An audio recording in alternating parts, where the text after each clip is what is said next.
You've been lied to about peace. They told you it comes from silence, from the right mattress, from escaping your thoughts. But if that were true, why do you lay in bed with your eyes closed and your mind wide open? Why does your body feel tired but your thoughts keep running in circles? Why does the stillness outside feel so loud inside? The truth is, peace doesn't come from forcing your mind to shut up. It comes from seeing your thoughts for what they really are. Not facts, not reality, just passing clouds in an open sky. Buddhist wisdom teaches something most people never hear in their lifetime, that your thoughts are not you, your worries are not real, and sleep isn't something you win, it's something you fall into when you let go. For centuries, monks have trained their minds to be still, not by fighting their thoughts, but by understanding a powerful truth: emptiness. Not a cold, scary emptiness, but a quiet one, a freeing one where you realize anything you're worried about is as solid as it seems. Tonight, you'll learn how to see through your thoughts, like sunlight shining through mist. You'll feel your body relax, your mind slow down, and something deep inside you will shift. This isn't just another voice telling you to breathe and count backwards. This is ancient medicine for your restless mind. This is 3+ hours of Buddhist wisdom to melt the tension you didn't even know you were holding. By the end of this, you won't just be sleeping. You'll be still, at peace, whole. Are you ready to let go? Let's begin. You're here now. The light is low, the world is quiet. But your mind? Still busy. Thoughts rising like steam. Regrets, what-ifs, to-dos you didn't finish. Fears you never said out loud. You're not alone. Many people feel it, especially at night. When there's nothing to distract us, we meet the mind face to face. But tonight will be different, because what you're about to hear holds a kind of medicine that doesn't fight the thoughts. It makes them fall apart. Not with effort, not with control, but through understanding. Emptiness is one of those words people think they understand, like silence or nothingness, but in Buddhism, it means something far deeper. Something that can gently but completely shift the way you relate to your mind, especially when you're lying awake in the dark. In Sanskrit, it's called shunyata. At first, it might sound sad. Emptiness, isn't that loneliness? A void? But the emptiness taught by the Buddha is not the absence of meaning, it's the absence of solid, unchangeable identity in anything at all. And that is exactly where freedom begins. Let's look at a restless thought, one of those tight, nagging ones. I messed up. I'll never get it right. That thought feels real, heavy, sticky, as if it's made of something. It has a voice, a feeling in your chest. It creates a whole emotional world. But what is it, really? It's not a thing. It can't be held. It's not outside you. It arises in the mind, then fades, only to be replaced by another. The thought appears because of memory, tension, self-image, fatigue, conditions. And when those conditions change, the thought changes too. Emptiness is the understanding that nothing stands alone. No thought, no emotion, no belief arises by itself. Everything comes from something. Everything depends on something. And that includes your anxiety. The stories that play in your head at night about failure, rejection, uncertainty are not solid truths. They're not you. They're constructions. Little films projected in your awareness. When you see this, when you really see it, the grip of those thoughts loosens. You stop needing to fight them. You simply see them, and they dissolve. There is nothing to push away, because there is nothing to hold on to. Your body begins to relax the moment the mind stops clinging. But here's the thing. We don't cling because we want to suffer. We cling because we believe these thoughts are protecting us. That worrying will prepare us. That overthinking will solve something. That being hard on ourselves will make us better. It never does. The understanding of shunyata reveals that even the self you think you are, the one lying there, worrying, overanalyzing, aching for control, is not fixed.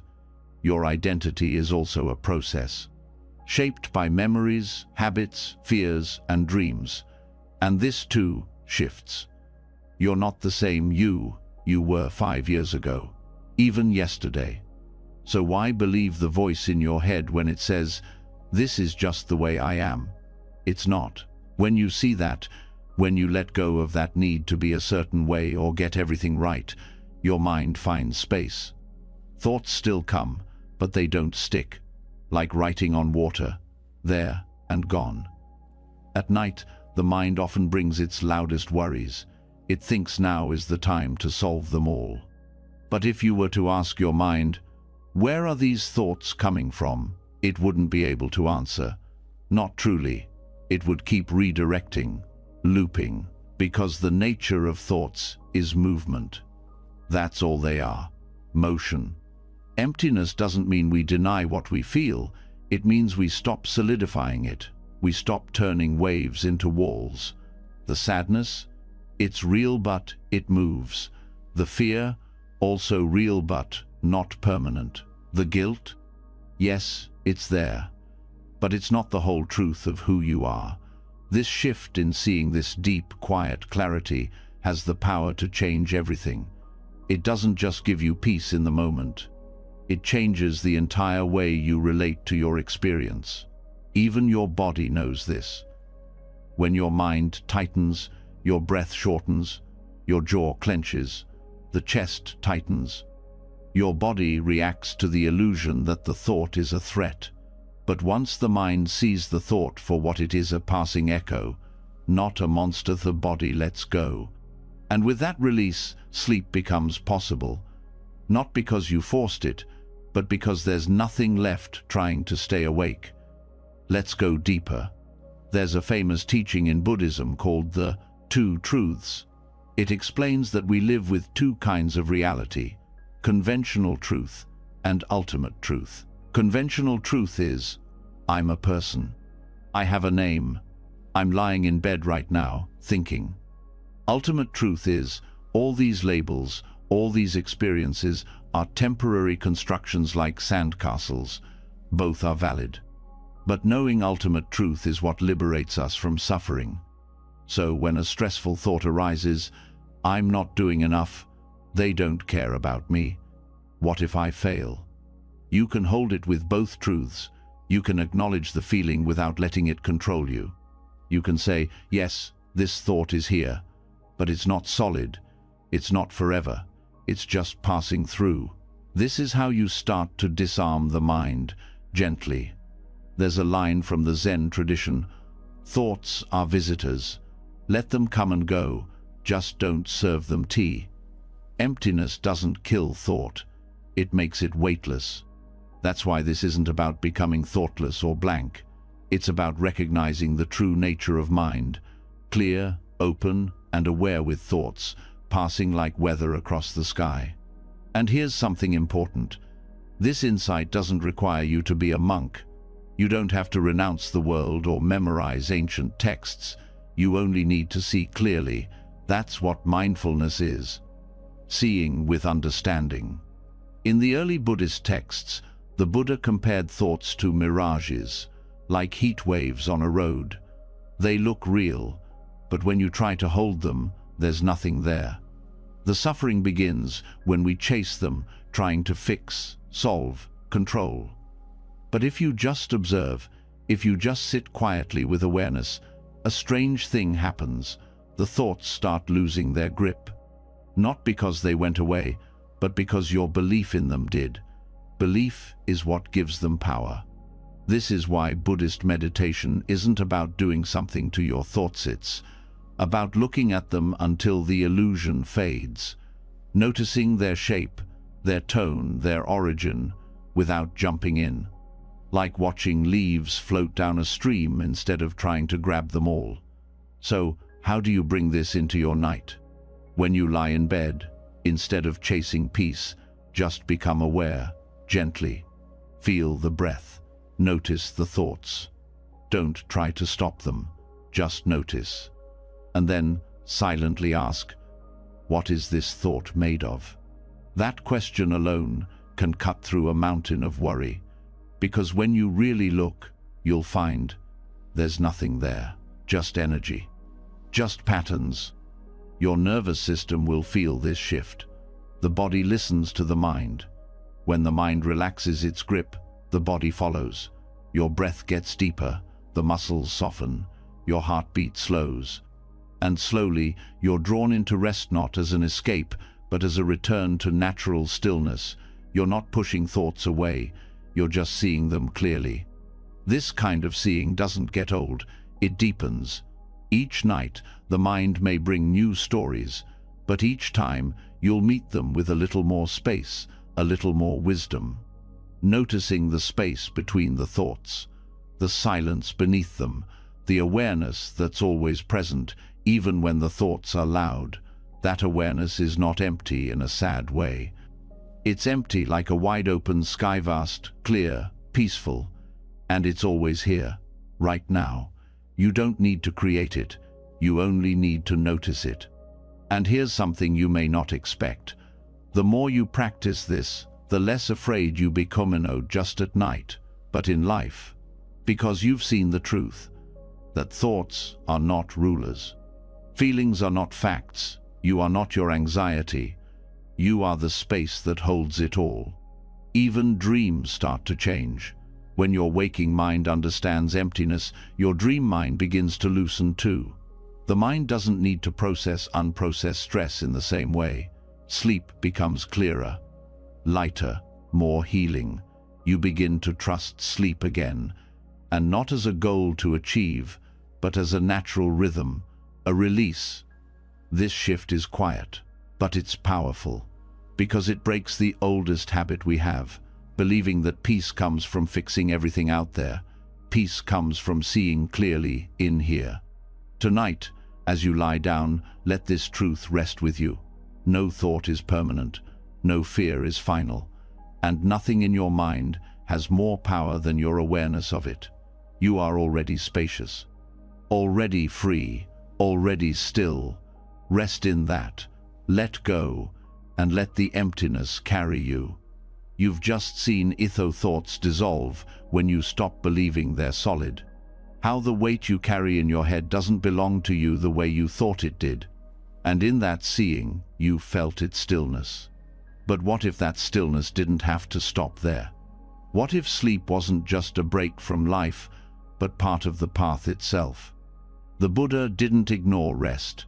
He didn't treat sleep like a pause between practice. For him, and for those who followed his teachings, rest was not an escape, it was a continuation. The same awareness that sees through the illusion of thought can also transform the way we fall asleep, the way we lie in bed, the way we enter the space between waking and dreaming. This isn't about meditation instead of sleep, it's about letting meditation become sleep. And that begins with the Mahasatipatthana Sutta, the Buddha's great discourse on mindfulness. It lays out the foundations for deep awareness. Not awareness in the abstract, but in the most human ways possible, through the body, through feeling, through the mind, and through what's true. For centuries, Buddhist practitioners have turned to these foundations, not just during sitting meditation, but in every moment of their lives, including the hours between sunset and sleep. Because the truth is, how we fall asleep matters. When the mind is scattered, sleep becomes shallow. When the heart is heavy, dreams become dense. But when mindfulness is present, the boundary between practice and rest dissolves. Awareness doesn't have to stop just because the day does. In fact, that's when it becomes most powerful, because the filters drop, the masks fall. All that's left is what's real. The first foundation is the body. In bed, this is where your mindfulness begins. Not in the head, not in thoughts, in sensation, in contact, in how the blanket touches your skin, in the rhythm of your breath moving in and out naturally. You don't have to breathe differently. You only have to feel it, follow it. Let the body tell you what's true. If there is tightness, don't resist it. If there's warmth, rest in it. Scan slowly, not with control, but with kindness. Start from the toes, noticing, not labeling. Just letting each part of you know, I'm here. This kind of attention isn't mental, it's grounding. It makes your body feel safe enough to release. The nervous system softens when it feels seen, and the body, no matter how tired, is always listening.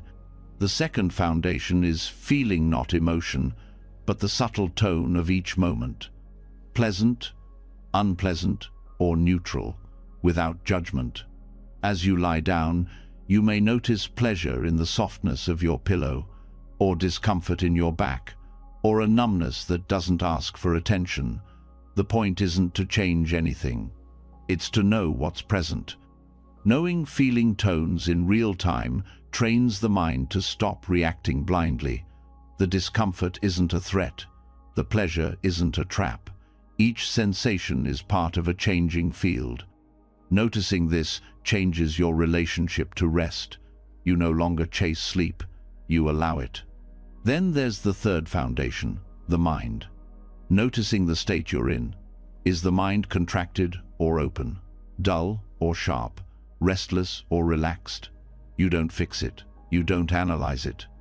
You observe it the same way you'd watch a candle flicker, noticing when the flame steadies, noticing when it leans.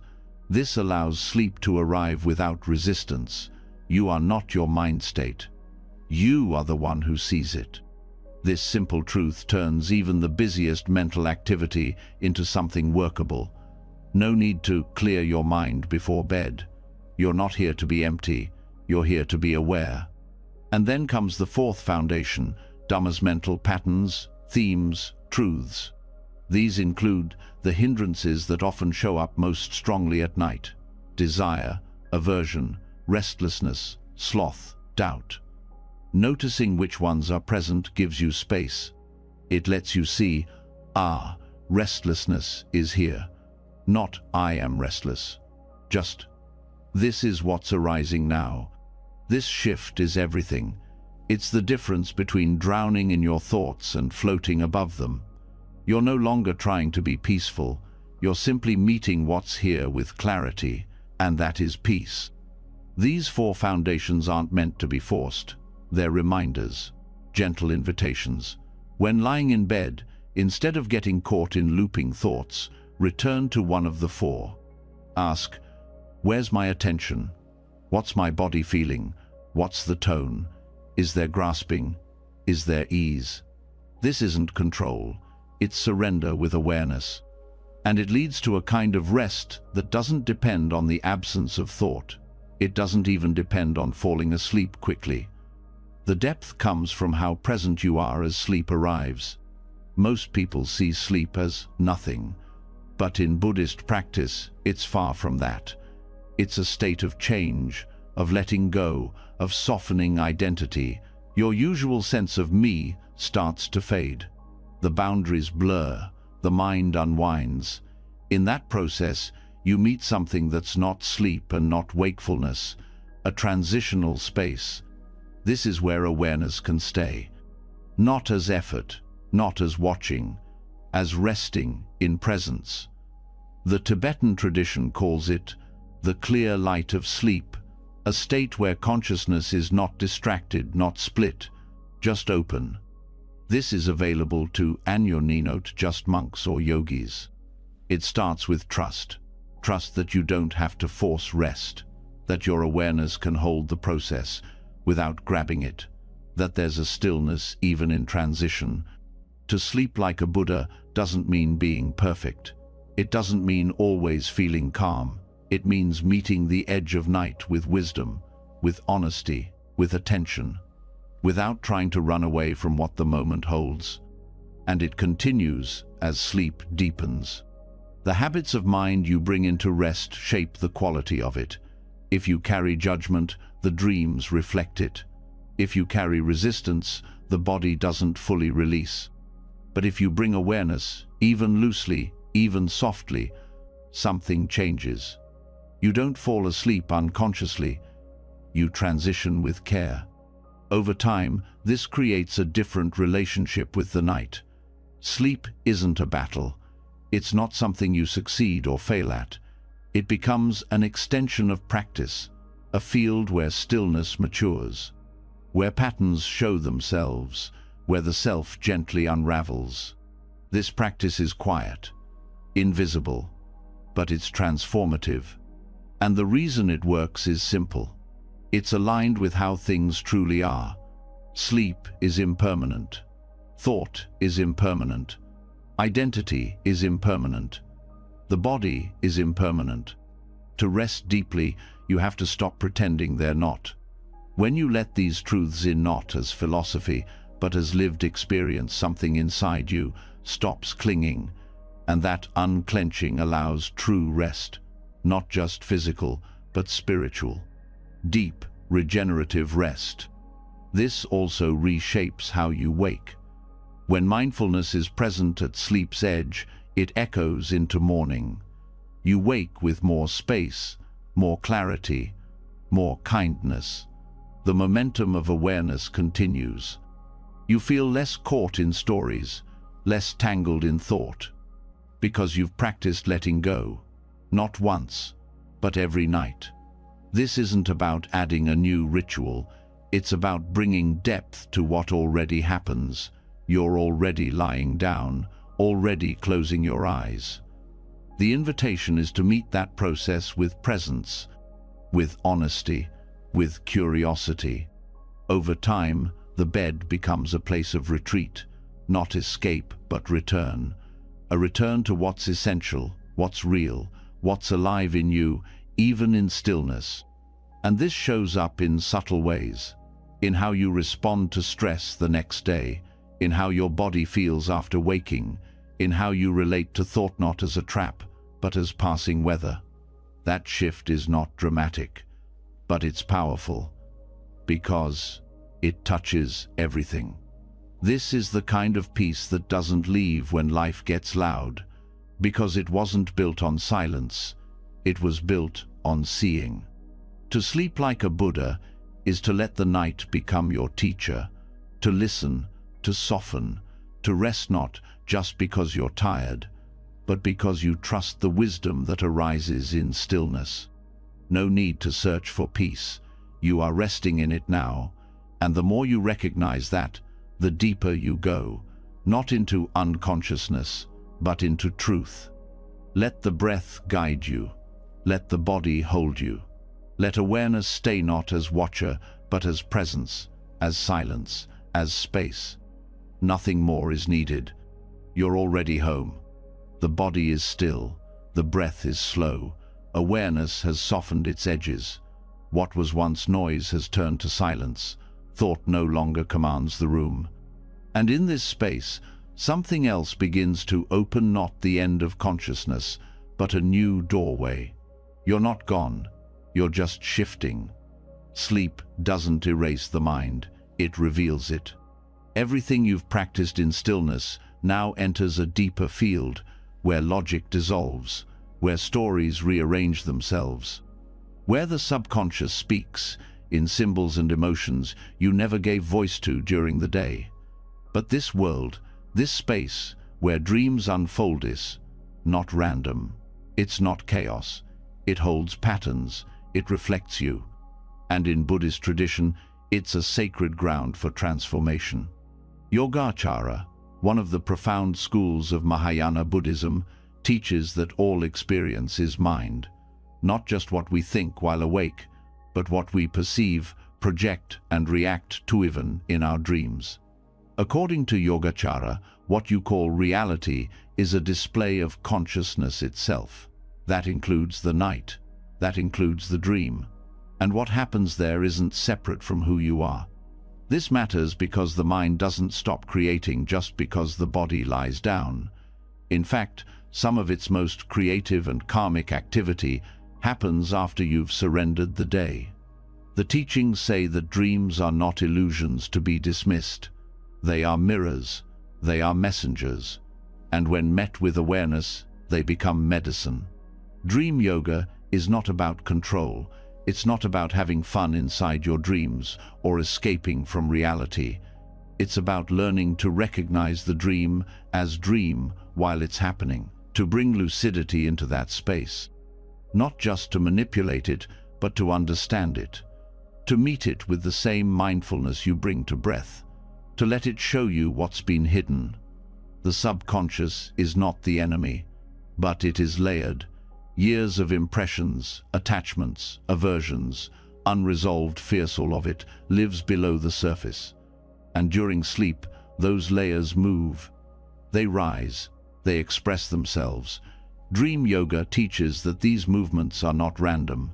They are karmic ripples, and awareness inside the dream can transform them.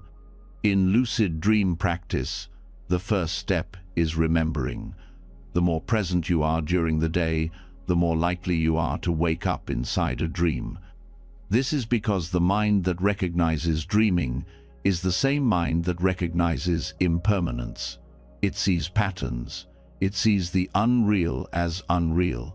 And this capacity grows with mindfulness. So daytime practice is essential. The way you observe thoughts while awake is the same way you learn to observe them while asleep. The boundary isn't as solid as we think. When you cultivate present moment awareness throughout the day, checking in, noticing the breath, questioning assumptions, you're training the mind to stay aware even when the body sleeps. There's also the practice of reflection before bed. Before sleep, recall your day with honesty, not judgment, clarity. Where did the mind tighten? What emotional residue is still there? What was left unresolved? When you do this gently, you give the subconscious fewer reasons to push those patterns into dream. You're not suppressing, you're acknowledging, and acknowledgement purifies. Then, as you fall asleep, the practice deepens. Set the intention to remain aware. This isn't mental effort, it's a soft resolve. A whisper to the mind, I will recognize the dream. You don't need to force anything. This isn't about control, it's about creating the conditions for lucidity to arise naturally. When lucidity begins, when you find yourself dreaming and know it, you don't have to rush. You don't have to do anything. Just rest in that knowing. Let the dream continue. Watch what the mind creates. And see it not as real, but as projection. The people, the places, the fears, the desires, each one is part of your own consciousness. When you realize this fully, even inside a dream, transformation begins. Karmic patterns can unwind in dreams. You may find yourself reliving old situations, this time with awareness. You may meet people who trigger strong emotion, this time with compassion. You may face fears, this time without running. In dream yoga, the goal isn't to change the dream. It's to wake up inside it, to hold it in stillness, and to let your own wisdom digest it. This digestion doesn't come from analysis, it comes from direct experience. Seeing clearly in the dream space allows emotions to discharge, stories to release. The body may even feel lighter in the morning, not just from physical rest, but because something deeper was let go. Some dreams are peaceful, some are disturbing, both are useful. A disturbing dream isn't failure, it's a teaching. It shows you what's still held, what's still feared, what's still clung to. And when you meet that with awareness, even if only briefly, it changes. The pattern loses momentum. This is karmic clearing, not in a mystical sense, but in a deeply psychological one. The habits of mind that cause suffering don't just play out while awake. They show themselves in the symbolic language of sleep. And when you stop reacting, when you bring attention without grasping, those habits weaken. Over time, this changes how you sleep. Lucid or not, dreams become less reactive. The emotional charge softens, the mind becomes less chaotic. The content may still arise, but it doesn't shake you the same way. This is purification, not by suppression, but by insight. And there's something more. Dream yoga teaches that sleep is a rehearsal for death, not in a dark way, but in a profound one. Every night, the sense of self dissolves, the body is left behind. Consciousness enters unknown territory. This is similar to the process of dying. Learning to stay aware during sleep prepares the mind to stay aware during the biggest transition of all. If you can recognize dream as dream, you can recognize illusion as illusion. You can move through fear, through uncertainty, with clarity, with grace. This also means that how you wake matters. When you open your eyes, the practice doesn't end. Ask yourself, what was just present? Not trying to remember everything, just making contact with the tail end of the experience. The more gently you wake, the more of the dream you carry into reflection, and the more insight you gain from it. Keep a journal. Write without editing. Let the symbols speak. You don't need to interpret everything. Just notice. Over time, patterns emerge. You'll start to see how your inner world speaks when you're not filtering it, and you'll see how your awareness is learning to stay, to rest, to return. This isn't about mastering sleep. It's about softening into awareness, no matter what state you're in. Yogacara teaches that the line between dream and waking life is thinner than we think. Both are projections of mind. Both can be met with wisdom. The mind that wakes up in sleep is the same mind that wakes up in life. The benefits of this are quiet but deep. You feel more at ease with uncertainty, less controlled by fear, less identified with the drama of thoughts. Because you've seen what it's like to watch the show without believing it. This is freedom not in theory, but in lived experience. Even if lucidity doesn't happen every night, the practice continues. Every effort made to stay present during sleep supports presence during the day. The boundary dissolves. Rest becomes part of the path. The hours of night are no longer a break from awareness, but a field for it. This is how healing happens. Not all at once, not with effort, but through the gentle, consistent willingness to stay close, to be with what's arising, to trust the wisdom already present in the mind itself. Yogacara doesn't ask you to fix your dreams. It invites you to see them, to bow to them, to meet even the strangest images with reverence, because nothing arises without meaning and nothing lasts. Awareness is the thread. Through waking, through sleeping, through all transitions. You're not doing this to achieve anything.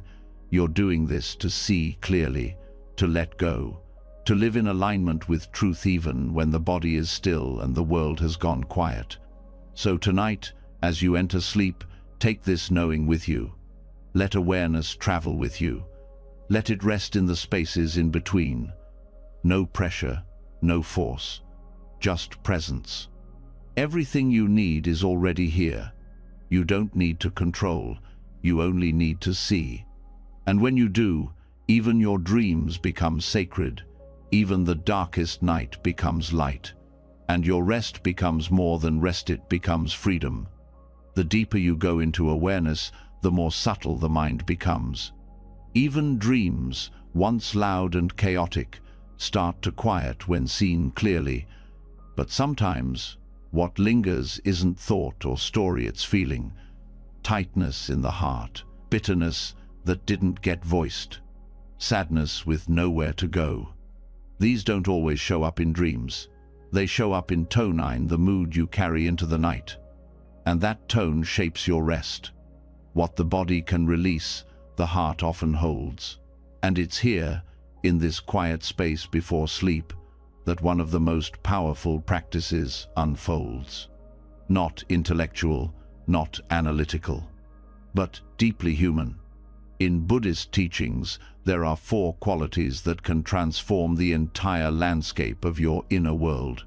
Not by force, not by trying to be nice, but by returning to what the heart already knows. These 4 are called the Brahma Viharas, the divine abodes. They are not beliefs, They are mental trainings. And when practiced before sleep, they become purification. Not of sin or guilt, but of heaviness, of mental noise, of emotional friction. Each night, your mind takes with it everything unprocessed. That last conversation, that resentment, that moment you wished had gone differently. If left unexamined, these become knots. Knots that tighten in the subconscious, knots that disturb rest. But when met with these four immeasurables, those knots begin to soften. You enter the night not carrying, but cleansing. The first quality is loving kindness.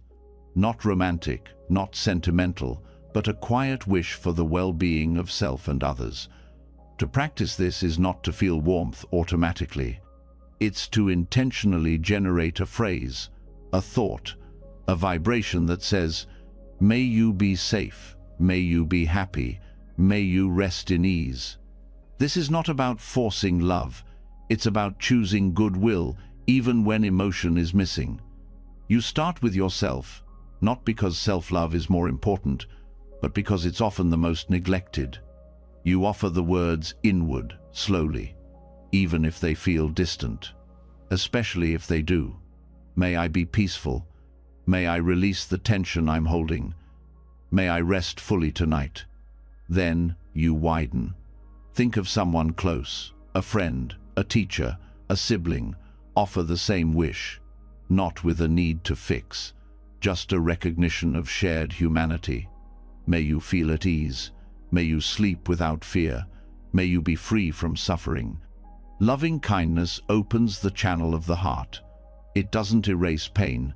It changes how you hold it. You begin to see that even your rest affects others, that a peaceful heart sleeps not only better, but lighter. It doesn't cling. It doesn't resent. It softens. The second quality is compassion. This is the wish to be free from suffering, not just for yourself, but for all. While loving kindness says, "May you be happy," compassion says, "May your pain ease." It's rooted in connection, in the courage to feel.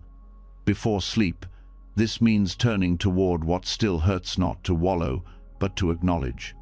What were you avoiding today? What sadness did you silence? Who do you know that's hurting, even if they never said it? Compassion doesn't demand you solve anything. It simply asks you not to look away. You don't need to fix the world in your mind.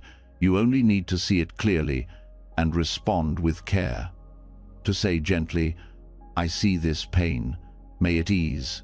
For me, for you, for all beings." This touches something deep. It allows the protective armor to drop.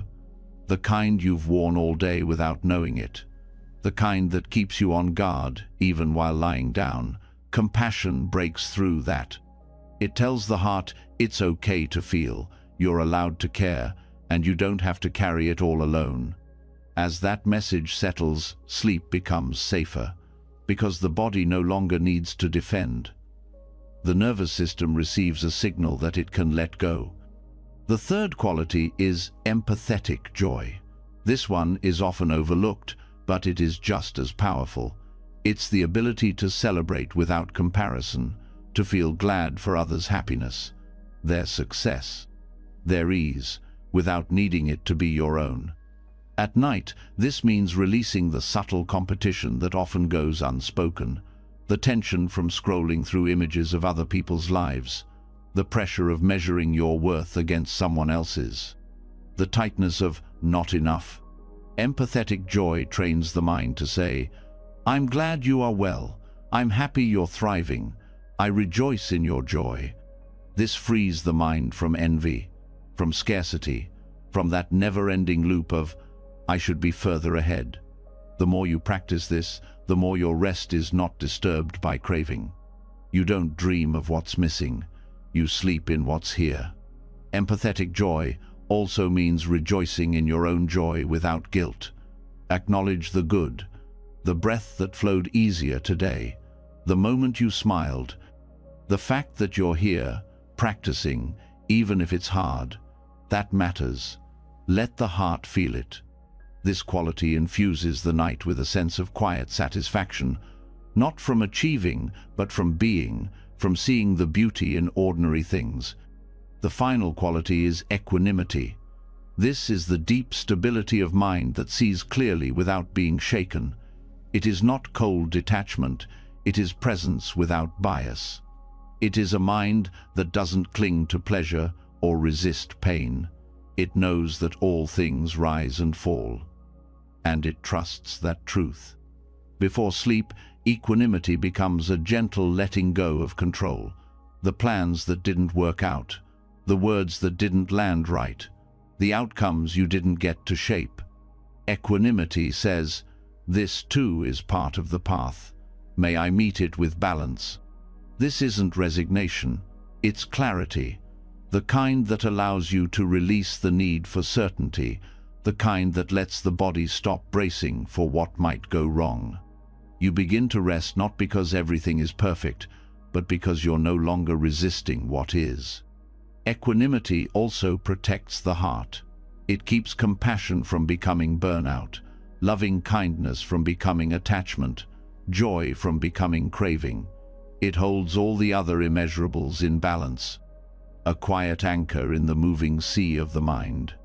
When all four are practiced together, kindness, compassion, joy, and equanimity, the heart becomes vast, not sentimental, not performative, vast like the ocean, able to hold whatever comes and let it pass. This internal cleansing is subtle. You may not notice it all at once, but each night you practice, something clears. A layer lifts, a contraction loosens. You carry less. And that lightness affects not just your sleep, but your entire life. These four immeasurables are called boundless for a reason. They expand you, they open what was closed, they make space where the mind once tightened, they soften the boundary between self and other, between thought and presence, between wakefulness and deep, healing rest. And they do it quietly. No effort, no performance, just the willingness to feel, to offer, to release. So tonight, don't fight with your thoughts. Don't wrestle with memory. Don't try to force peace. Sit, lie down, or close your eyes and offer these qualities inward. May I be safe. May others be free. May we all rest in ease. May joy grow where pain once lived. May I hold this moment with balance. There's nothing you need to achieve, no emotion you need to feel. The power is in the offering. The practice is in the return. Let this be your final act before sleep, a quiet cleansing, a soft alignment, a silent kindness that echoes into the places words never reach. When you wake tomorrow, the world may still be what it is, but your heart will be lighter, your mind will be steadier, and something inside will know, I didn't carry it all with me, I let it go. This is the practice, this is the purification, this is peace. When the heart softens, the mind follows. The four immeasurables make space inside you, the kind that doesn't ask for more or cling to less. With a heart open to kindness and a mind quieted by presence, you begin to feel what truly lies beneath all the effort and identity that still tries to hold on. Not out of malice, but out of fear. Fear of loss, fear of change, fear of what might come if you loosen your grip. This fear, quiet as it may be, is often what keeps the body tense at night. It's the thread beneath restlessness, the hidden voice that says, what if I lose what I have? Or what if I'm not enough without all of it? These thoughts don't always come loudly. Sometimes they settle under the surface unspoken, unnamed. But they affect how you sleep, how you breathe, and how you let go. The Buddha offered a set of reflections to meet this part of the mind directly, not to scare it into surrender, but to show it the truth it already knows deep down. These are called the 5 remembrances. They are not meant to bring sadness or fear. They are reminders not of despair, but of freedom. Because once you see clearly what is not in your control, you stop trying to control it. You stop fighting reality, and in that stopping, something peaceful begins to grow. The first remembrance is that I am of the nature to grow old. Age is not something we avoid, it's something we live through. The skin changes, the muscles weaken. The body, which we often use to define ourselves, begins to shift in ways we cannot stop. Acknowledging this truth does not take away from life, it deepens it. When you go to bed knowing that this body is not forever, you hold it differently, with more care, more presence, less vanity. You are not trying to prove anything. You are resting simply in what is. The second remembrance is that I am of the nature to become ill. Health is not permanent. No matter how strong you are today, the body is vulnerable. This reflection is not meant to create fear, but to grow humility. When you realize that your strength is temporary, you stop pretending to be invincible. You stop demanding perfection from the body. You start listening more. You begin to understand that sleep, too, is not earned through force, but given through trust. Trust in this fragile body that has carried you so far. The third remembrance is that I am of the nature to die. Death is not an idea, not an event for later. It is part of your nature. This reflection can strike deeply. It touches the core of what the ego tries to avoid, but it is not meant to bring sorrow. It brings urgency, not for panic, but for presence. Knowing that you will die helps you stop wasting time pretending otherwise. You begin to see what really matters. What you carry to bed becomes lighter because you stop trying to control a future that no one can promise. The fourth remembrance is that everything I love and everyone I love are of the nature to change. They will grow old, fall ill, and die. This includes the people closest to you, your possessions, your status, and even the beliefs you once held tightly. This truth can be difficult, but it leads to a kind of love that is free from possession. You stop holding people as if they belong to you. You stop fearing change and instead begin to love more fully because you understand how precious and temporary everything really is. The fifth remembrance brings it all home. My actions are my only true belongings. I cannot escape the consequences of what I do. They are the ground I stand on. This is the mirror. In the end, what you have done, how you lived, how you treated others, how you treated yourself is what shapes your mind, your dreams, your karma. At night, when all the noise fades, this truth becomes clear. The clothes, the opinions, the achievements, all of it fades. But the way you showed up today, that remains. These 5 are not just words, they are tools. They strip away the parts of the ego that hold on out of fear. And when that gripping loosens, what's left is something quiet, not empty in a hollow way. Empty in a spacious way, where rest is not disturbed by clinging to the illusion of control. Practicing these reflections before bed is not a ritual of pessimism. It is a practice of clarity. You don't repeat them to scare yourself. You repeat them to return to reality. And in doing so, you shed the layers that prevent real rest. The mind that resists death also resists sleep. It keeps you alert, as if letting go for the night is a kind of dying. In a way, it is. The self dissolves in sleep. Identity fades. Time disappears. And this is what the ego cannot accept easily. But when you remind yourself gently, compassionately, that everything is impermanent, including you, then the grip softens. There is nothing left to defend. These remembrances help dismantle the illusion of being separate.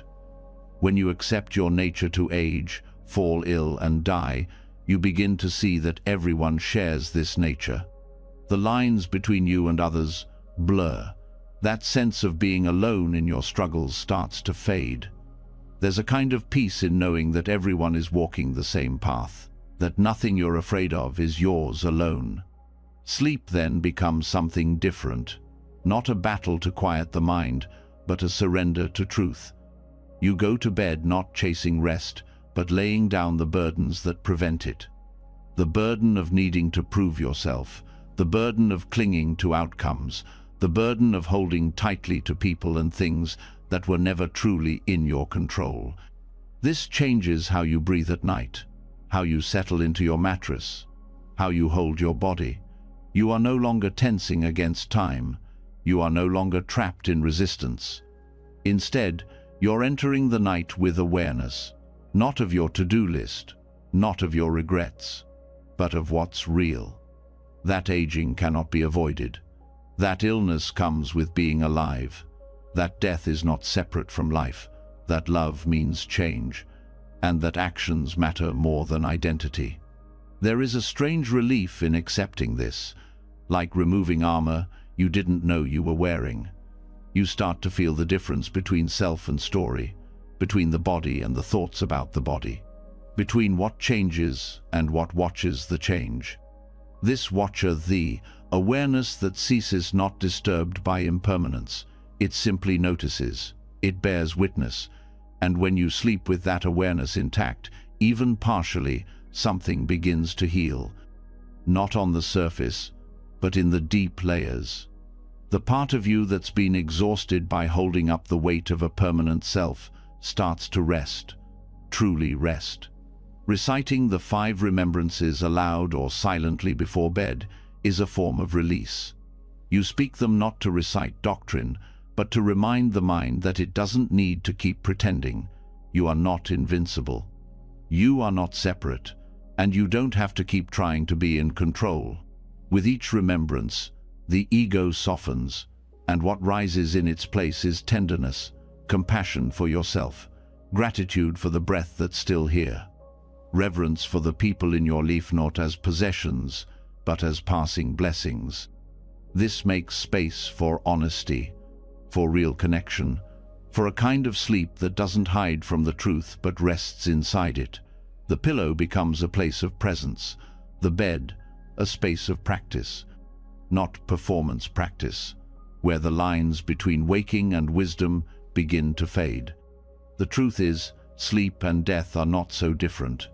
Both require letting go, both require trust, and both reveal what you've been holding on to. The 5 remembrances are not about rejecting the world. They are about seeing it as it is. And when you see clearly, you stop needing so much. You stop needing to be right, or praised, or safe from all change. You become someone who can rest even when life is uncertain. And this is what makes sleep peaceful. Not the perfect room, not the perfect thoughts, but the willingness to be with things as they are. Aging, changing, dying, loving, acting, letting go. This is the practice. Simple, direct, powerful. Say the words slowly. Feel them. Don't resist them. Let the truth in. Let the stories fall. Let the grip loosen. Let the self dissolve just enough to sleep in freedom. The mind begins to settle. The body has softened. You've released the weight of identity, loosened the grip of control, and gently welcomed the truths most people run from. In doing so, you've prepared the ground not just for better sleep, but for something even deeper, a meeting with transition itself. Every night, without fail, something ends, something dissolves. The story of me begins to blur, thoughts lose their edges, the senses dim. Awareness detaches from the waking world. Most people never notice it. They slip past it, unconscious. But this space, this in-between, was more than just the gap between being awake and being asleep. In Tibetan teachings, it is sacred. It is a bardo. Bardo means in-between state. It refers to any transitionary passage between one experience and another. The most well-known is the bardo between death and rebirth, but that is only one kind. According to the Tibetan Book of the Dead and other Vajrayana texts, there are many bardos, and one of them happens every single night, the moment before sleep. the moment the self dissolves and another form of experience takes over. This bardo is a training ground. It mirrors death in structure, but without finality, and that makes it a powerful place to wake up. Sleep is not simply rest, it is movement through subtle states. Just as death is not the end, but a shift into new conditions, sleep too is a process of change. The transition from waking to dreaming, from dreaming to deep sleep, from sleep to waking again, each is a movement through a threshold, and each threshold reveals something about the nature of mind. The Tibetan view teaches that the mind is always in motion, always cycling through clarity and confusion, through grasping and letting go. The bardos are moments where the habitual patterns pause just enough for transformation to become possible. These are openings, and sleep is full of them. The moment you lie down and begin to fall asleep is similar to the moment of death. Your thoughts slow, your awareness begins to withdraw from the senses, the feeling of solidity begins to shift. But if you are not mindful, you miss this. The process becomes mechanical. You drift, you fade, and awareness is lost. But when practiced with attention, this nightly bardo becomes a teaching. It allows you to observe what it means to let go, to watch how the mind resists it, to feel the fear, the grasping, the pull to stay identified. This is the same pattern that arises at the time of death, just in softer form. And by training here through sleep, you prepare for the greater letting go that will come one day. This is not meant to create anxiety. It is offered as a doorway to freedom, because when you begin to see that death and sleep share the same structure, you stop fearing both. You stop turning away. And when fear dissolves, awareness stays. And when awareness stays, liberation becomes possible. The bardo before sleep is called the Chikai bardo, by some teachers the moment where consciousness detaches from ordinary perception. It is subtle, a shift, not a break. If the mind is trained to remain aware as the body sleeps, it begins to see this shift, the loss of sensory input, the floating quality of thought, the gradual slide into something else. You can begin to train for this by observing the process of falling asleep, not fighting it, not trying to force lucidity, but watching, letting go without losing attention, allowing the thoughts to soften while the awareness remains. This is difficult at first. The mind wants to either hold on tightly or collapse, but with practice, a balance emerges. You learn to rest in a space that is neither sleep nor waking, a transitional field. In Tibetan terms, this is the opportunity. This is the bardo. In that moment, the mind becomes more subtle. Gross thoughts fall away. The sense of I starts to dissolve. And if you can meet that with awareness, something profound opens. The self is no longer defined by its usual roles. You're not thinking in words. You're not bound by logic. You're simply present with change itself. This trains a kind of death readiness, not in a morbid way, but in the most compassionate way. To sleep consciously is to die consciously. And to die consciously, even in small ways, is to live without clinging. The teachings describe the bardos as having great potential. In the waking world, our habits are strong. We react quickly, we're caught in momentum. But in transitional states, the patterns loosen. There's a gap. And in that gap you can plant new seeds. You can interrupt old tendencies. You can choose a different response. Before sleep, this might mean observing the urge to ruminate and not following it. It might mean noticing the fear of stillness and staying anyway. It might mean seeing the need to be in control and releasing it gently. This builds a kind of flexibility in the mind, a willingness to stay open, even in uncertainty. And that is exactly what is needed at the time of death, when the familiar disappears, when the mind enters unfamiliar terrain. The more you practice recognizing these micro-transitions, the more skilled you become at navigating them. You start to see that nothing in experience is permanent, that all states arise, shift, and fall away. This includes the states of sleep, dream, deep rest, waking again. All are impermanent, all are part of the same cycle. What matters is not controlling these cycles, it's how you meet them, with grasping or with clarity, with fear or with presence. This is why the Bardo teachings are not just about death. They are about living well now. They are about learning to trust the movement of life, the process of letting go, the grace of not knowing. You can apply this in every sleep cycle. As you lie down, bring attention to the breath not as a technique, but as a tether. Let the breath guide you as awareness begins to float. Don't hold it too tightly. Don't fall into dullness. Rest gently in between. As you feel sleep coming, allow yourself to observe it. Watch the edge. Watch how the sense of self starts to thin out. Let the ego rest. Let the identity fade. If thoughts come, let them come and go. You are not trying to analyze. You are simply watching the process of falling asleep as if it were a sacred event, because it is. Over time, you'll begin to notice patterns, how certain emotions arise before sleep, how fear or resistance shows up, how letting go doesn't happen all at once, but in stages. This becomes your map, your nightly practice.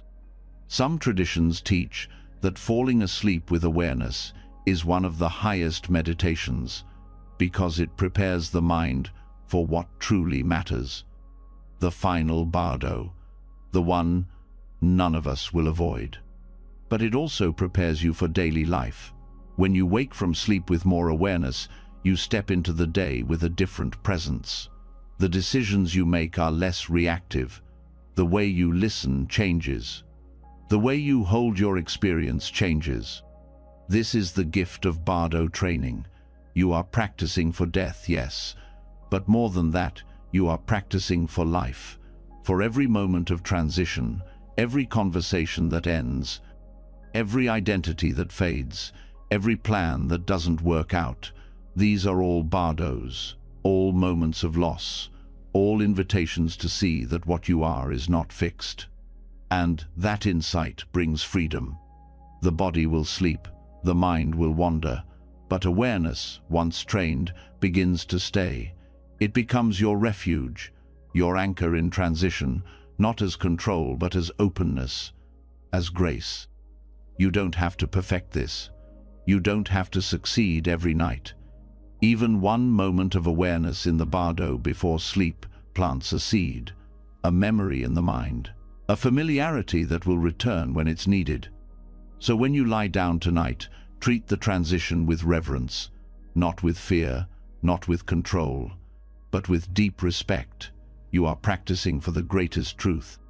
You are learning to release what was never really yours to begin with.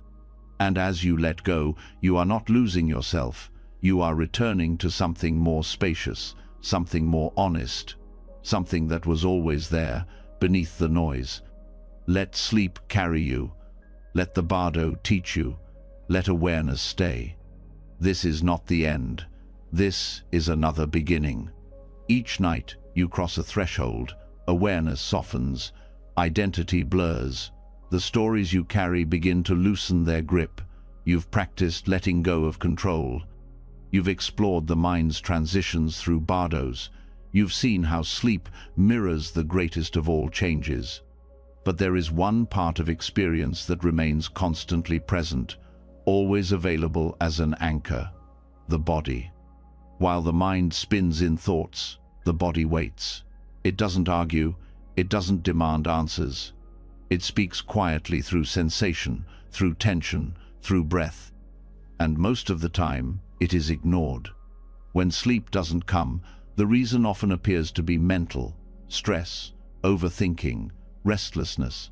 But what allows those mental patterns to grow wild is disconnection from the body. The thoughts go unchecked because awareness is floating without anchor.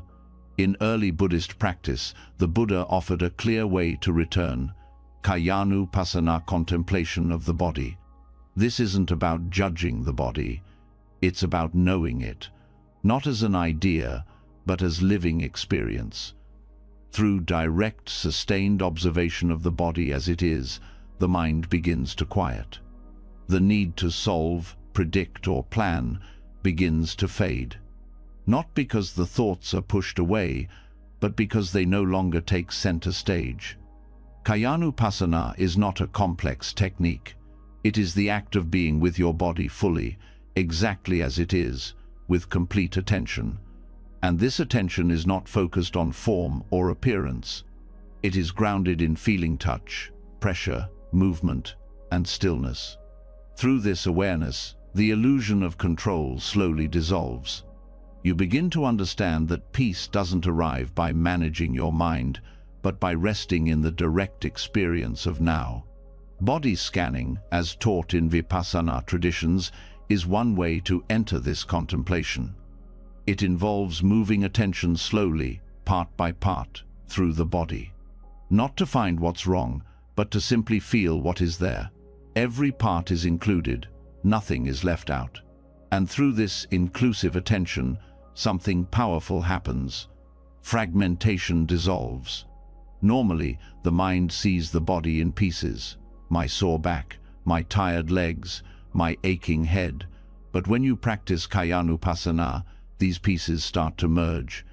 You begin to experience the body not as parts, but as a continuous field of sensation. This field is always changing, rising and falling, tingling and releasing, warm and cool. And observing this change directly trains the mind in the truth of impermanence. As the mind sees this clearly, its restlessness begins to calm. Thoughts feed on resistance. When you resist tension in the body, the mind tightens. When you avoid discomfort, the thoughts multiply. But when you bring awareness to these sensations without trying to change them, they begin to move on their own. The body knows how to release. It only needs space.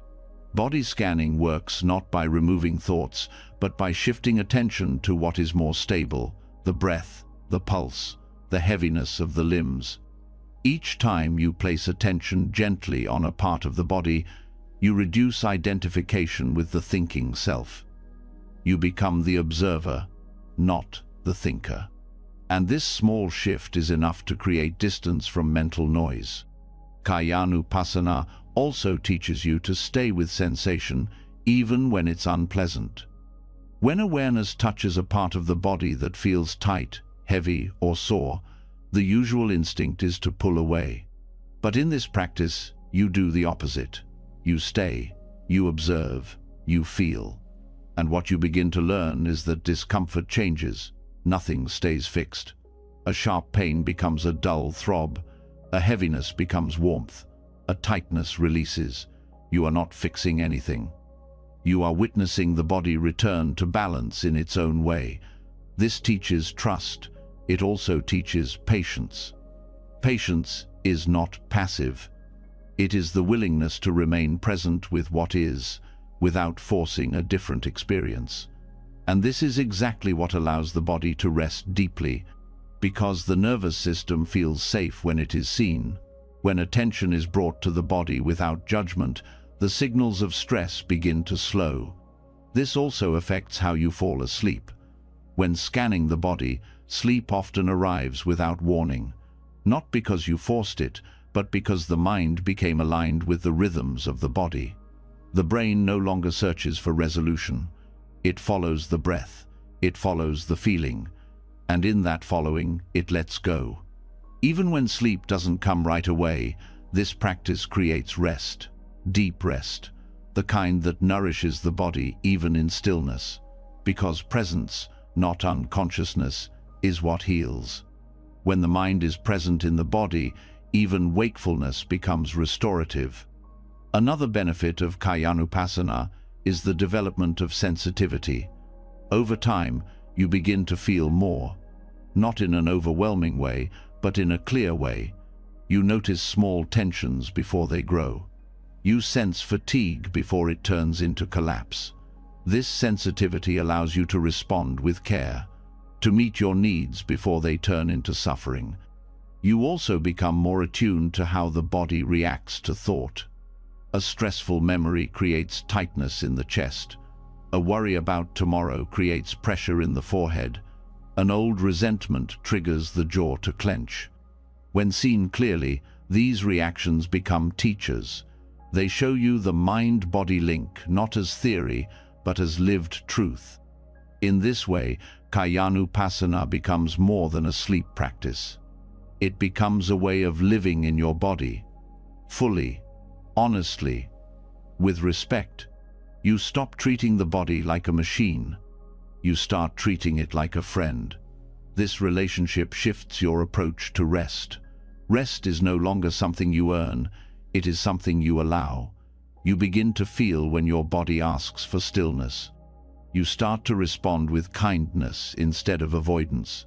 And this kindness softens everything. The practice also shows you where you're holding emotional residue. Unspoken grief might sit in the throat. Unfelt anger might tighten the fists. Unacknowledged fear might curl in the belly. By scanning slowly, these hidden impressions come to light, not to overwhelm you, but to be met, felt, released. There is no need to analyze. The body doesn't need fixing, it needs presence. Awareness is what clears the residue, not words, not explanations, just being with sensation, fully as it is. This presence is not rigid, it's gentle, it moves with attention, it listens, it follows, and in following, it teaches you how to rest without abandoning yourself. As you move through the body, scanning the toes, the feet, the ankles, the calves, the knees, you start to feel more whole. Each part is included, each part is honored, and that inclusion brings peace. You don't need a goal, you don't need a result. The practice is the result. The practice is the resting. Even the breath becomes more natural. As awareness touches each area of the body, the breath adjusts. It deepens, it softens, without force, without instruction. Because the breath responds to safety, and attention is safety. Over time, Kayanupassana creates a mind that no longer runs from discomfort, that no longer chases thought as a way to escape feeling. It becomes a mind that rests where it is, that trusts the body, that knows presence is enough. This is how the monkey mind quiets, not through effort, but through returning again and again to what's here. The sensation in the fingertips, the movement in the chest, the stillness in the legs. Each moment of awareness is a thread, and together these threads weave calm. This calm is not temporary, it is trained, cultivated, built each night through steady presence. It becomes the default state, not because nothing disturbs you, but because you know how to return. You no longer fear restlessness, you no longer fight the body, you listen, you soften, you stay. And in staying, you sleep, not from exhaustion, but from peace. This is the gift of mindful body contemplation. It's not mystical, it's not abstract. It is grounded in what's real, in what's always been there, waiting for your attention. Tonight, bring your mind home. Let it move through your body like water. No resistance, no judgment, just presence. Let the scan become your path. Let each part of you be seen. Let the stillness grow from the inside. This is not a technique. This is your nature. Let it hold you. Let it carry you into sleep. The mind has traveled inward, through stillness, through sensation, through the body's subtle landscape. Awareness has begun to rest where it belongs. You've trained it to stay. Not by force, but by presence. Now the body is at ease. Sleep has come. The mind has let go. But that's not the end. Every cycle of rest leads to return. What falls must rise. What dissolves must reform. And so the question is not just how you fall asleep, but how you wake. In the quiet that follows deep rest, in the silence after stillness, something else emerges. The return of consciousness, the renewal of choice, the opportunity to begin again. In Buddhist practice, waking up is never treated as routine.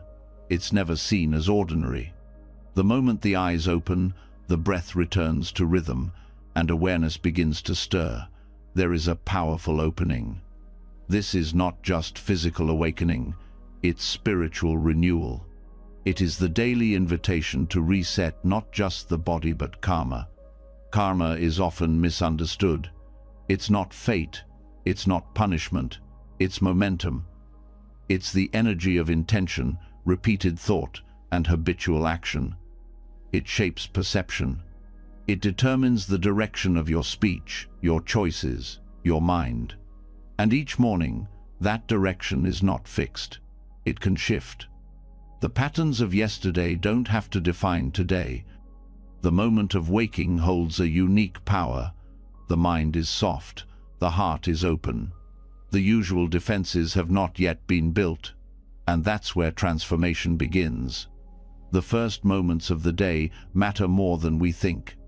They are the seed from which the entire day grows. If the first thought is reactive, the day tends to follow that tone. If the first breath is rushed, the rhythm of the day often becomes hurried.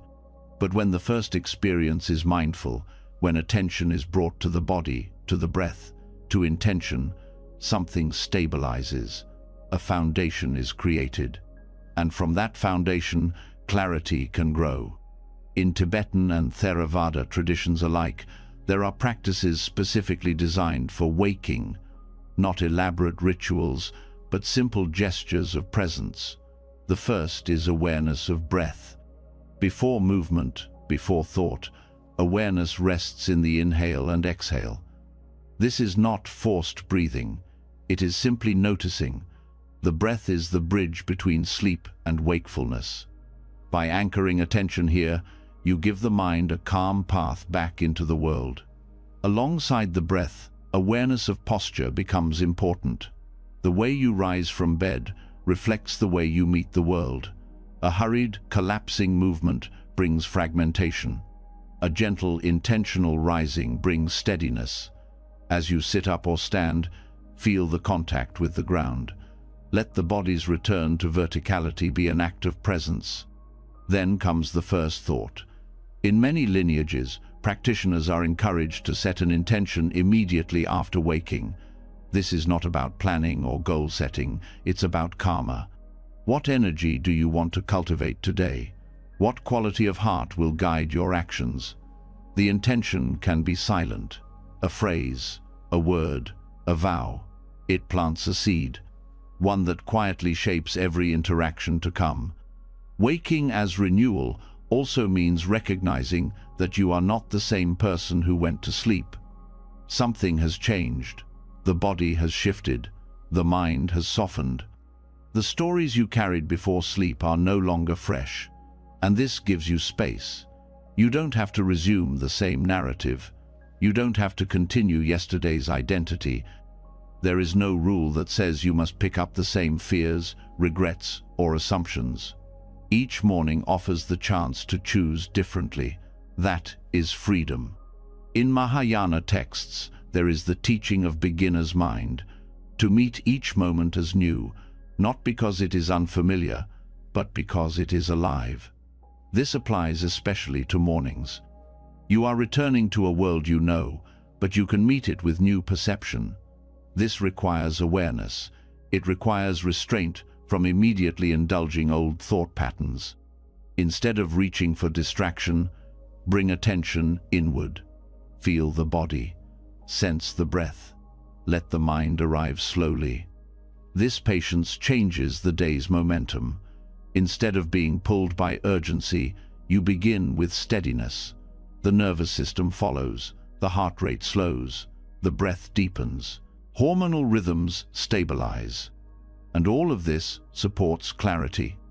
As you go about your first actions, washing, stretching, preparing food, these too become opportunities for mindful return. In Zen and early Buddhist traditions, daily life is practice. Waking is not separate from the path, it is the path. Each movement, each breath, each step holds the chance to realign.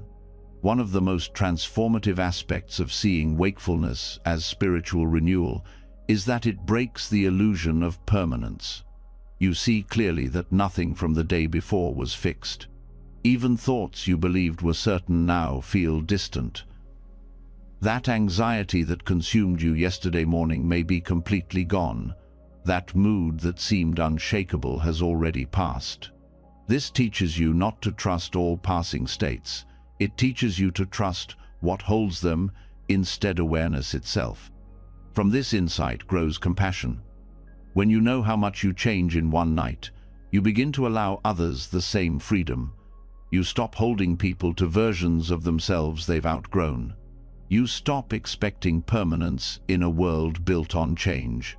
And this releases tension not only within you, but in your relationships. This renewal also invites accountability. If karma is shaped by intention and action, then each day is a chance to steer that direction. You can wake and choose to act from clarity, from kindness, from restraint, from generosity. This doesn't require perfection. It requires willingness. To pause, to see, to respond wisely. There are practices that support this. Simple things. Before leaving your bed, take 3 mindful breaths. Place a hand on the chest. Feel the rise and fall. Offer a quiet phrase. Today, I walk with awareness. Or, today, may my actions bring peace. This is not wishful thinking. It is energetic commitment. It sets the tone. And when done consistently, it reshapes the nervous system. Walking becomes different. Speech becomes slower. Reactions are less sharp. Because the mind was prepared. It didn't rush. It didn't forget its power to choose. Even if the day unfolds with challenge, the morning practice remains a refuge. You carry it with you, a thread of stillness in a noisy world. Another important aspect of spiritual renewal is humility. The understanding that you woke not because you deserve it, but because conditions allowed it. Breath returned, mind returned. This fosters gratitude not as obligation, but as recognition. Many did not wake today. Many suffer in ways you will not know. And here you are, alive, breathing, thinking, feeling. That truth alone is a doorway to reverence. From that reverence, the mind becomes soft, the heart becomes open, and from this softness, right action is more likely to follow. That is how karma shifts, not through force, but through alignment. This also challenges the idea that awakening is a single event. In truth, awakening happens again and again. Every moment you choose presence, you wake up. Every moment you return to breath, you wake up. Every time you stop reacting and instead respond with care, you wake up. And each morning, that process begins anew. This is not something you achieve, it's something you remember. The renewal is already there. The clarity is not far, it's just waiting to be noticed. Some traditions describe the mind as a clear mirror. Overnight, it gathers dust, thoughts, emotions, sensory impressions. But the mirror itself is unchanged. Waking is the act of wiping the surface, not to create clarity but to reveal it. You can make this part of your morning, before speaking, before reaching for a device. Sit quietly, even for 1 minute. Let the dust settle. Let the mirror show you what's true. This is not discipline, it is devotion to your own clarity, to your own peace.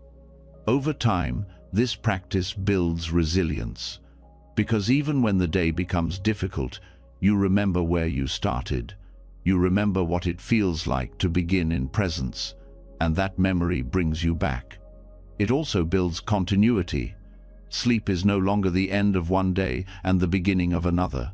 It becomes part of a rhythm, inhale and exhale, death and rebirth, dissolution and return. And when seen this way, each morning becomes sacred. Not because of what you do, but because of how you arrive, mindful, clear, free. Let that be your practice. To wake, not as a task, but as a blessing. To rise, not with rush, but with grace.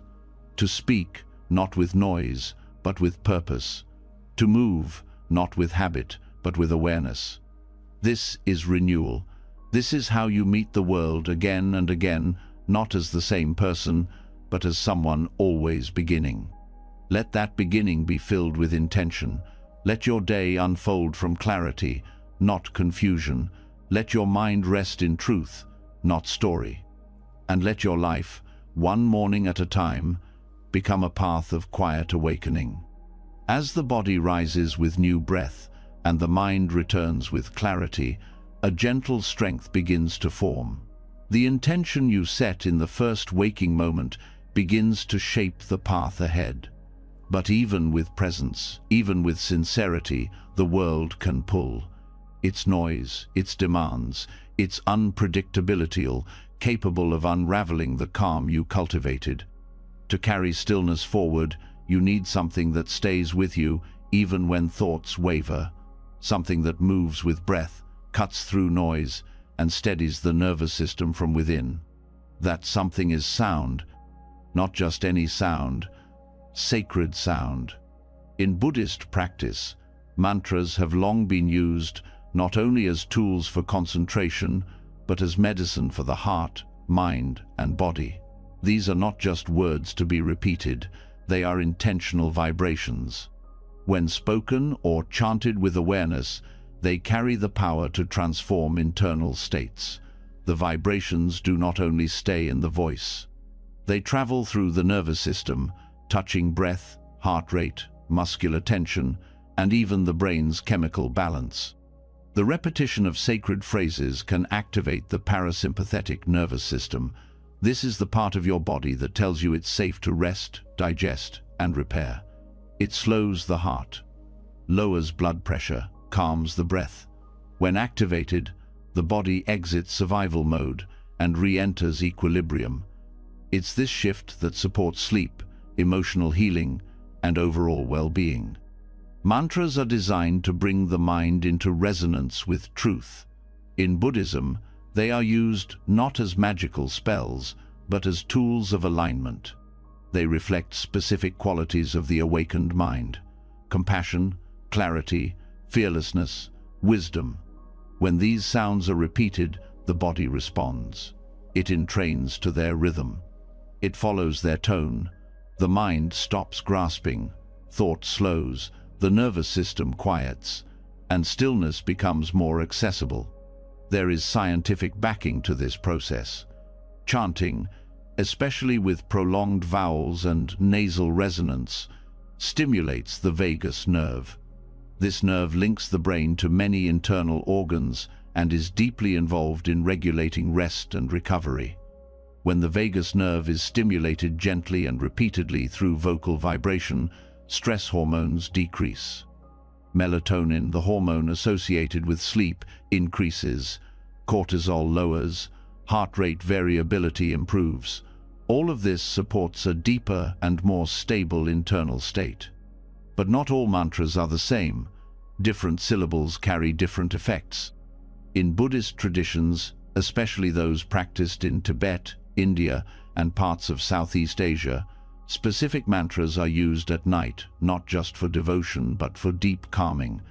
Their syllables are chosen for more than meaning, they are chosen for sound. One of the most well-known is the mantra Om Mani Padme Hum. This mantra invokes the qualities of compassion and wisdom embodied by Avalokiteshvara, the Bodhisattva of boundless love. The sound Om is said to purify pride and ego. Ma softens jealousy. Ni clears desire. Pad releases ignorance. Mi cuts through greed. And Hum dissolves hatred. Repeating this mantra with steady breath trains the body in a sequence of release. Each syllable, when spoken with intention, signals safety to the nervous system. Another deeply soothing mantra is Tayata Om Bekanze. Bekanze Maha Bekanze Radza Samudgate Soha. This is the medicine Buddha mantra. Its tone and rhythm are often slower, deeper, more grounding. The words are meant to bring healing not only physically but emotionally. When chanted before bed, it brings a sense of inner support. The vibration moves through the chest, down into the belly, where emotional tension often hides. It encourages softening, not just in the body, but in the inner resistance we carry unknowingly. Chanting, even silently, regulates breath. It aligns the inhale and exhale. The mind becomes interested in the sound, and distractions lose power. This makes mantras effective not just as relaxation tools, but as anchors for mindfulness. When a mantra is repeated before sleep, it replaces the usual internal chatter, the self-narratives, the mental lists, the regrets. Instead of following those, the mind is given something else to rest in, something rhythmic, something neutral, something healing. Some people worry about pronunciation. In Buddhist teaching, perfect enunciation is not the priority. Sincerity is. It is the intention behind the sound that gives it force. The mind listens to tone more than perfection. A softly whispered mantra with presence has more power than a loud chant done mechanically. Let the sound move through you. Let the breath shape it. Let your attention follow it like a thread through the dark. There are also bija mantra seed syllables. These are often one-sound expressions of specific energies. The syllable hum represents unwavering presence. Ah opens the heart. Om settles the crown and centers thought. These syllables can be used on their own, repeated slowly with the breath. One sound on the inhale, one on the exhale. This repetition gently guides the brain into alpha and theta states levels of consciousness associated with creativity, meditation, and deep rest. Using mantras in the evening creates a transition, a soft boundary between activity and surrender, between noise and stillness. Just as brushing your teeth cleans the body, mantras cleanse the subtle energy field. They wash away the residue of conversation, conflict, distraction, and doubt. You don't need to understand all their meanings. You only need to feel their vibration. Let them do their work without interference. Some people find it helpful to chant aloud for a few minutes, then continue silently as they lie down. The shift from sound to inner repetition mirrors the body's own descent into sleep. First, the senses are active, then they soften, then they disappear. If the mantra continues silently, it often accompanies you across that threshold. It becomes the last thought, the final rhythm, and the mind follows. This practice also carries over into dreams. A mantra held at the moment of falling asleep often reappears in the dream state. This has been used in certain Tibetan dream yoga practices to maintain lucidity, to ground awareness even when the body rests. The sound becomes a bridge link between conscious and subconscious layers. Even if you don't remember dreaming, the presence of mantra shapes the quality of sleep. It makes it more integrated, more peaceful, less fragmented. You can also use mala strings of beads to guide the repetition. Each bead marks one recitation. This tactile element engages the body further. The fingers move slowly. The mind stays focused. The act becomes a ritual, a practice of attention, a way to embody stillness. Whether you use a full mantra or a single syllable, consistency matters. Repetition over days, weeks, and months builds strength. The nervous system responds faster, the mind settles sooner. The body begins to associate the sound with rest. Eventually, Just hearing or thinking the mantra brings a shift. The conditioned response becomes one of peace. This is not superstition. It is skillful means, tools shaped over centuries, not to mystify, but to soothe, to bring the scattered mind home, to give the body the signal it needs to rest, repair, and renew. It's also a practice of devotion, not to something external, but to presence itself, to truth, to that part of you that longs to be still, to be whole, to be quiet enough to hear the deeper rhythms of life. Let the mantra be your night prayer, your medicine, your return. Choose one that speaks to you. Let it enter slowly, gently, no force. Let it rise with the breath. Let it fall with the breath. Let it echo softly in the mind, and let it carry you into rest, not as a sleep technique, but as a path of returning. Returning to safety, to center, to the part of you that never needed fixing, only listening. Let that be the final sound before sleep. Let it soften the edges. Let it dissolve the noise. Let it guide you back, and let that vibration linger long after the voice is silent, long into the night, all the way into stillness. As the final sound of mantra fades, what remains is presence without effort.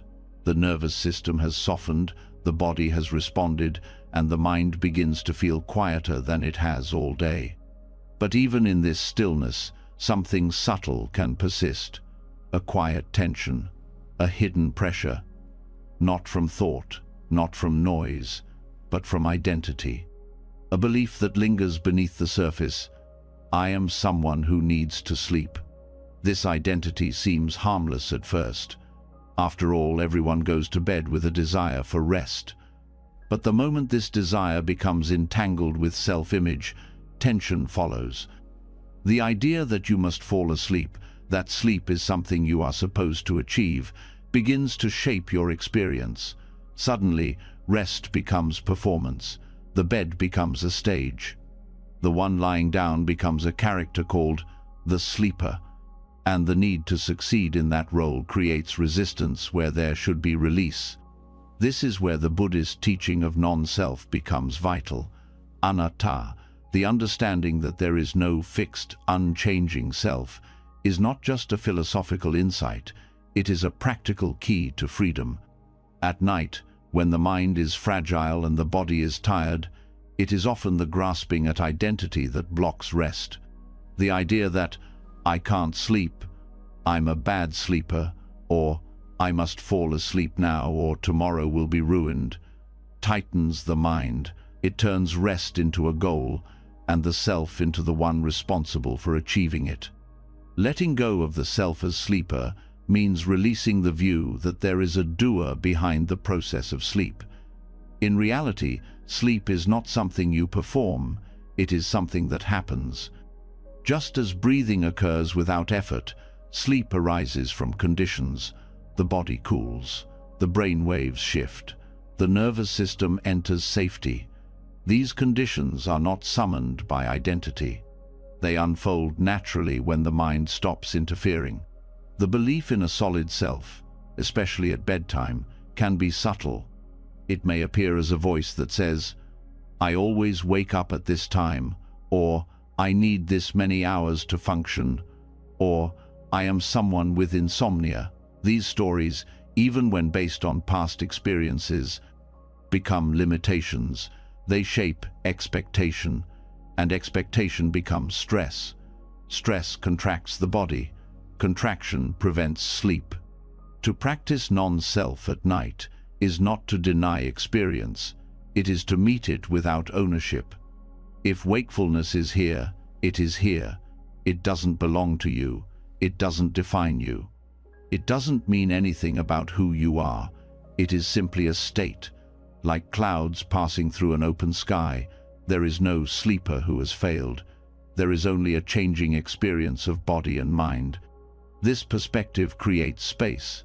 Instead of trying to fix the situation, you learn to watch it with curiosity. What is this sensation? What is this thought? What does it feel like when sleep doesn't come right away? You begin to see that the one watching is not the one who is suffering. The watcher is clear, calm, free from identity. Letting go of the self as sleeper also changes how you relate to time. Often, it is the clock that triggers identity. Watching the minutes pass, the mind begins to panic. It's already midnight. I'll never feel rested. I'll be exhausted tomorrow. These thoughts don't arise from the body, they arise from the self-concept. The belief that there is a version of you that must meet a specific standard. But the body doesn't operate through identity. It responds to conditions. And conditions improve when there is less pressure. When attention returns to breath, to sensation, to sound, without a narrative, the nervous system relaxes. Even if sleep does not arrive immediately, rest begins to occur. The muscles soften.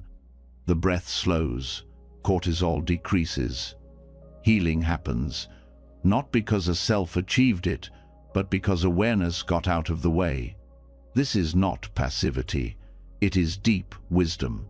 A surrender of the illusion of control, a willingness to be with what is, without trying to shape it into what should be. And paradoxically, this is the very mindset that makes rest possible. Non-self can also be practiced through language. The way you speak to yourself matters. Saying, "I can't sleep," reinforces identity. Saying, "Wakefulness is here," acknowledges reality without ownership. Saying, "I'm failing again," creates resistance. Saying, "The mind is active right now," creates space. This subtle shift in language reflects a deeper shift in view, from being the experiencer to being the space in which experience arises. The body responds to this shift. When identification drops, the signals of stress begin to fade. Muscles that were bracing unconsciously begin to let go. The breath, no longer monitored, finds its own rhythm. Thoughts, no longer fueled by fear, begin to dissolve. You may find that in these moments of release, sleep comes quietly, not because you reached for it, but because you stopped grasping. And even if it does not come right away, you rest in awareness. You rest in being, not doing. That rest is nourishing. That rest is enough. Practicing non-self at bedtime also helps dismantle long-term sleep anxiety. For those who have struggled with rest over time, the self-concept becomes reinforced. I've never been a good sleeper. My body just doesn't know how. These beliefs become identities, but in the light of non-self, they are seen as patterns, not truths, not permanent. Just thoughts, just memories, just stories. And stories change. Every night is a new opportunity to meet the present without the past, without the layers of who you think you are, to drop into the breath, to sense the body, to see thought arise and fall, and to let go again and again. This is not detachment. It is presence without ownership. It is being with experience, fully, without needing to make it personal, without needing to make it proof of something, without turning it into another reason to struggle. This view also supports deeper compassion. When you stop identifying as the one who suffers, you can meet the suffering itself with kindness. You can place a hand on the heart. You can breathe into tension. You can whisper, "This too belongs, not to you, but to the unfolding nature of life." Sleep becomes less about control and more about relationship, a relationship with change, with impermanence, with the truth that no state, no thought, no feeling is final, that who you are is not fixed, but fluid. And from this fluidity comes peace. You don't need to become anything at night. Not a relaxed person, not a wise person, not even a mindful person. You are simply present, letting go of roles, letting go of outcomes, letting go of the sleeper entirely. And in that letting go, the body responds, the mind rests, awareness stays. This is not a new technique, it is a new way of seeing. A way that says, I am not the one who sleeps. I am the space in which sleep may or may not arise. And that space is already free, already whole, already at peace. When identity fades, the mind becomes still, no longer clinging to the role of the sleeper, no longer trying to manage rest. Awareness can finally remain untouched. In that openness, something interesting begins to happen. The body sleeps, but the mind continues. And in the absence of control, it reveals its deeper layers. It shows the unprocessed. It speaks through symbols. It moves without logic. This movement is what we call dreams. In Buddhist understanding, dreams are not random. They are not meaningless images produced by a tired brain. They are reflections, imprints of the mind's history, a mix of habit, emotion, karma, and unconscious perception. They arise from what has been left unresolved, from what has been deeply felt, or from what is still forming in subtle ways. Karma is not a mystical punishment. It is simply cause and effect. The patterns you reinforce through thought, emotion, and action do not disappear when the day ends. They carry into rest. And the dreaming mind, freed from the usual rules of reality, becomes a mirror. It reflects these causes back in symbolic language. Learning to read this language is not just interesting, it is liberating. The Buddha recognized that dreams can reveal the tendencies of the heart. In several early texts, dreams are taken seriously, not as prophecy, but as guidance. They show what the mind has absorbed, what the body still holds, what the heart has not yet released. When viewed clearly, dreams become part of the path. They become another place to observe the workings of mind. To interpret dreams through Buddhist insight, you begin not with symbols, but with feeling. Every dream carries an emotional tone. That tone is the key. It tells you what state the mind was in at the time of the dream. Was it agitated, afraid, confused, peaceful? The images may vary, but the mood is consistent. That mood is the first thread you follow. Once you've named the feeling, you look for its source, not by analyzing the dream like a puzzle, but by asking gentle questions. What in your day carried the same energy? What in your past has repeated this emotion? What thought or pattern could have given rise to this content? The goal is not to assign fixed meanings, but to understand your relationship to what appeared. For example, if the dream carried anxiety, notice how that same current moves through your waking life. If a particular figure appeared, an old friend, a stranger, a parent, task what they represent in your inner world, not who they are literally, but what they trigger emotionally. Perhaps they reflect a quality you reject, or a memory unresolved. Dreams often use people as stand-ins for deeper patterns. This is where karmic insight deepens. In Buddhist teaching, karma leaves traces not just in action, but in the subtle body.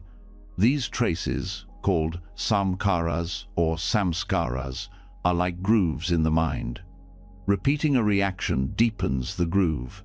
Over time, these grooves form mental tendencies, ways you interpret the world without realizing. Dreams often express these tendencies clearly. You see yourself running, hiding, fighting, longing, falling. These actions mirror inner habits. They reveal the grooves you've carved. Noticing these patterns is not about blame. It's about recognition. When you see how the dream echoes your habitual mind state, you become more free. You stop believing every thought. You stop assuming the dream is separate from your waking life. You begin to see both as arising from the same causes. Some dreams may feel random. Others may feel charged with meaning. Both are useful. In dreams that feel significant, you can ask, what aspect of myself is being shown here? Where do I feel resistance? Where do I feel release? If the dream felt liberating, what quality was present that allowed that? If the dream felt disturbing, what attachment was threatened? This process is not mental dissection, it is mindfulness in a different form. A soft awareness turned toward the inner world, a willingness to meet whatever arises, even if it doesn't make sense at first. Certain dreams come in cycles. The same scenario, the same challenge, repeating in different forms. These are especially valuable. They point to unresolved karmic residue, something in the mind that wants to be seen, not to punish you, but to offer another chance for release. Meeting these dreams with compassion changes the pattern.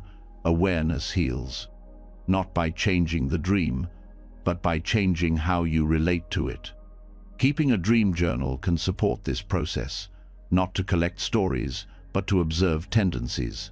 Write down the dream upon waking, before the mind edits or forgets. Include the feeling, the mood, the body's reaction. Over time, you'll notice what returns: the people, the places, the actions, and more importantly, the emotional patterns behind them. From this, you learn where your karma is strongest, where you are still grasping, where you are still avoiding, where forgiveness is needed, or courage, or letting go. Some dreams are vivid, others are vague. Some are chaotic, others are clear. Clarity in the dream may reflect clarity in the mind. Confusion may reflect unresolved conflict. Even nightmares have a place. They often carry energy that has been pushed down, fear that was never given voice. The appearance of fear in dreams is not failure. It is an invitation to meet the mind where it hides. Dreams can also be influenced by the final thoughts before sleep. This is why pre-sleep practice matters. If you enter sleep with agitation, that energy continues. If you enter with mindfulness, with mantra, with compassion, the mind carries those seeds into rest. This is not about control, but cultivation. Just as a farmer plants certain crops, you plant intentions. The dream is the field where they grow. In some Buddhist traditions, particularly Tibetan, dreams are used as preparation for death, because both are transitions. Both involve the dissolution of identity, the letting go of form, the movement into subtle experience.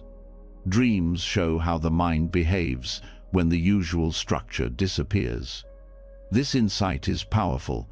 It teaches you how to let go while still present, how to stay aware even when clarity fades. Lucid dreaming, while not essential, can help deepen this understanding. Becoming aware inside the dream shows you directly that the dream is mind-created, that the figures, the landscape, the story are all projections. This realization, even once, can change how you view your waking thoughts. You begin to question their solidity, their truth, their permanence. But even without lucidity, dreams teach. They show you what the conscious mind avoids. They offer images when words are not enough. They bypass the rational and speak in metaphor. And metaphor, when met with openness, speaks truth. You may not understand every dream. That's not the goal. The goal is relationship, presence, curiosity. Let each dream be a message from the deeper mind. Let it speak. Let it echo. Let it show you who you've been and who you might become. Use the teachings to support interpretation. Recall the three poisons: greed, hatred, and delusion. See how they appear in your sleep, not as sins, but as habits. Recall the qualities of the awakened mind: generosity, compassion, clarity. See where they shine through, even in subtle ways. Let your dreams become part of your path. Let them guide your attention. Let them soften your self-concepts. Let them reveal the karmic echoes you've ignored. And in the morning, don't rush past them. Hold them gently. Ask what they touched, what they stirred, what they offered. Even a brief reflection can plant insight. Then let the dream go. You are not the dream, But the dream can help you remember who you are without the roles, without the masks, without the noise. Let it be a teacher. Let it remind you, nothing arises without cause, and nothing arises without meaning. Your sleeping mind is still speaking. You only need to listen. The inner world never sleeps. Even when the body rests, the mind continues to echo its stories through dreams. You've seen how those echoes reveal karma, how they expose patterns and offer insight. But mind is not isolated. It doesn't float in space untouched. It is shaped continuously by contact, by what is seen, touched, and sensed. What surrounds you matters. The space you rest in becomes part of your practice, whether you realize it or not. The mind responds to the environment without needing permission. A cluttered room can stir tension even if you're not looking directly at it. A dark, heavy corner can influence the tone of thought. The body picks up subtle signals, and the nervous system adjusts accordingly.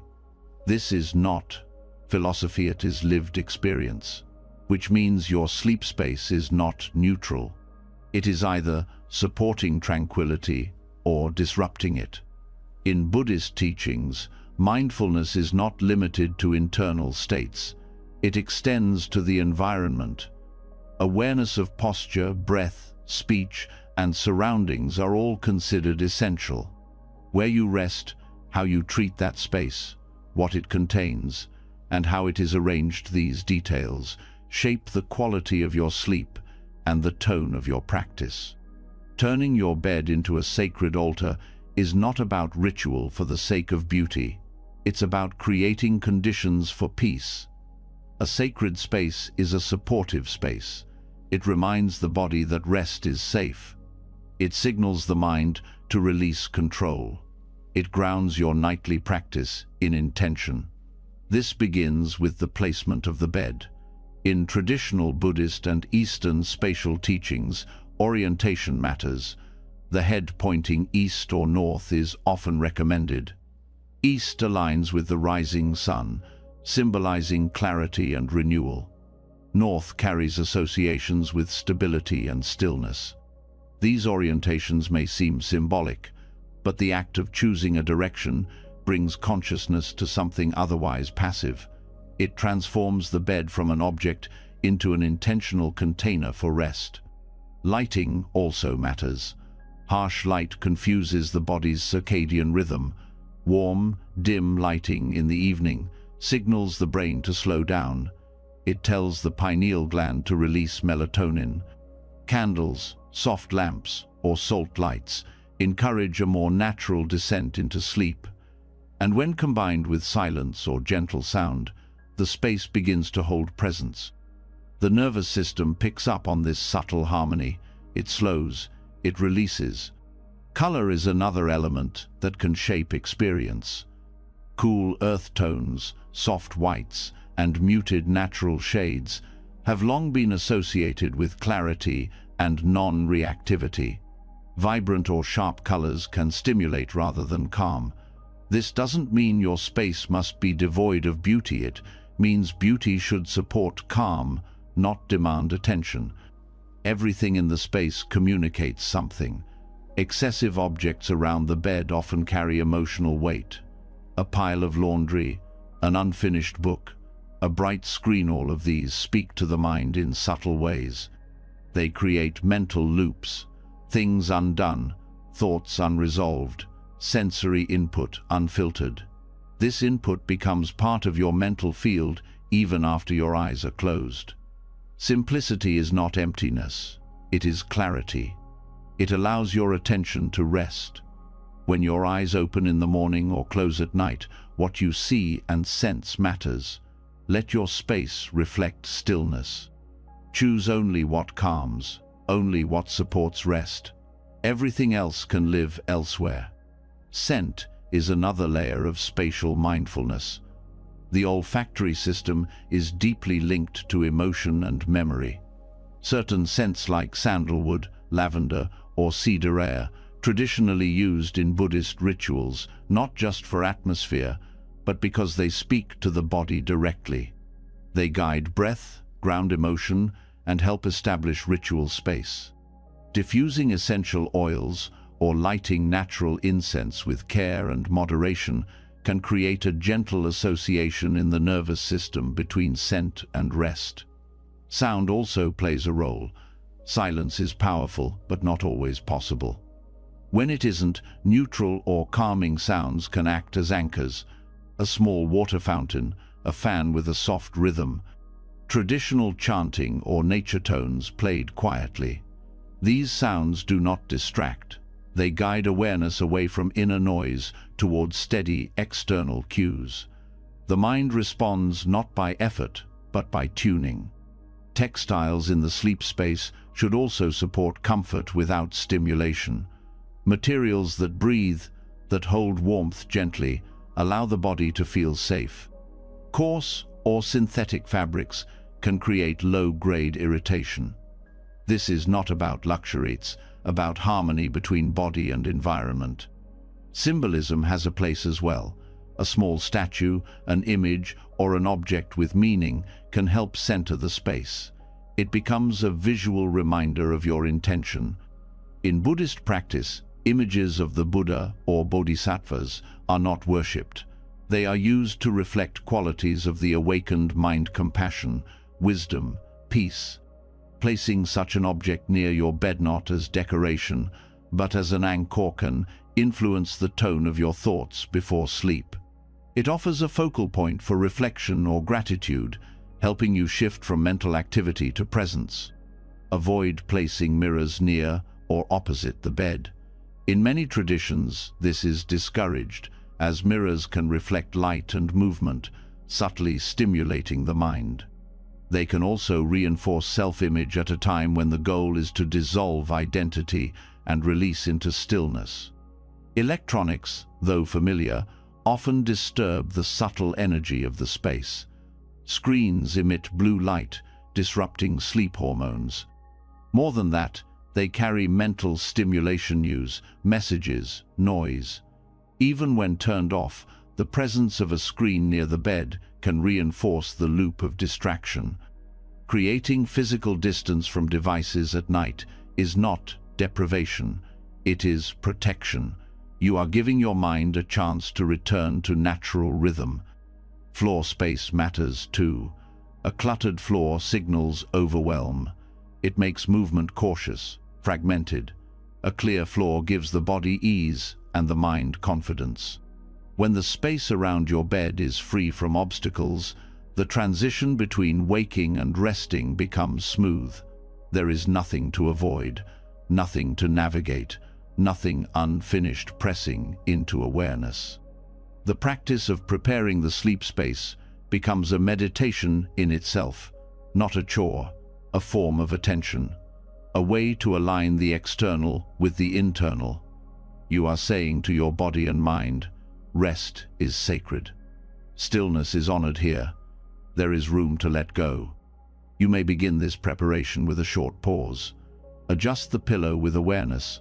Smooth the blanket with intention. Sit at the edge of the bed and take 3 breaths.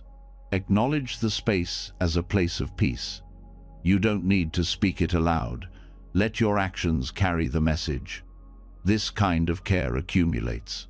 Over time, the body learns. It remembers the feeling of this environment. The cues become familiar. The mind, sensing safety, begins to release earlier. The transition into rest becomes not abrupt, but gradual and welcome. The goal is not perfection, it is relationship. You are relating to your space as part of your practice. You are recognizing that the boundary between inner and outer is fluid, that what surrounds you at night shapes what arises within. You don't need expensive tools. You don't need a complete redesign. What matters is clarity, that the space reflects your values, that it holds your attention without taking it, that it supports surrender, not stimulation. In this way, your bed becomes more than a piece of furniture. It becomes a place of practice, not just where sleep happens, but where letting go begins.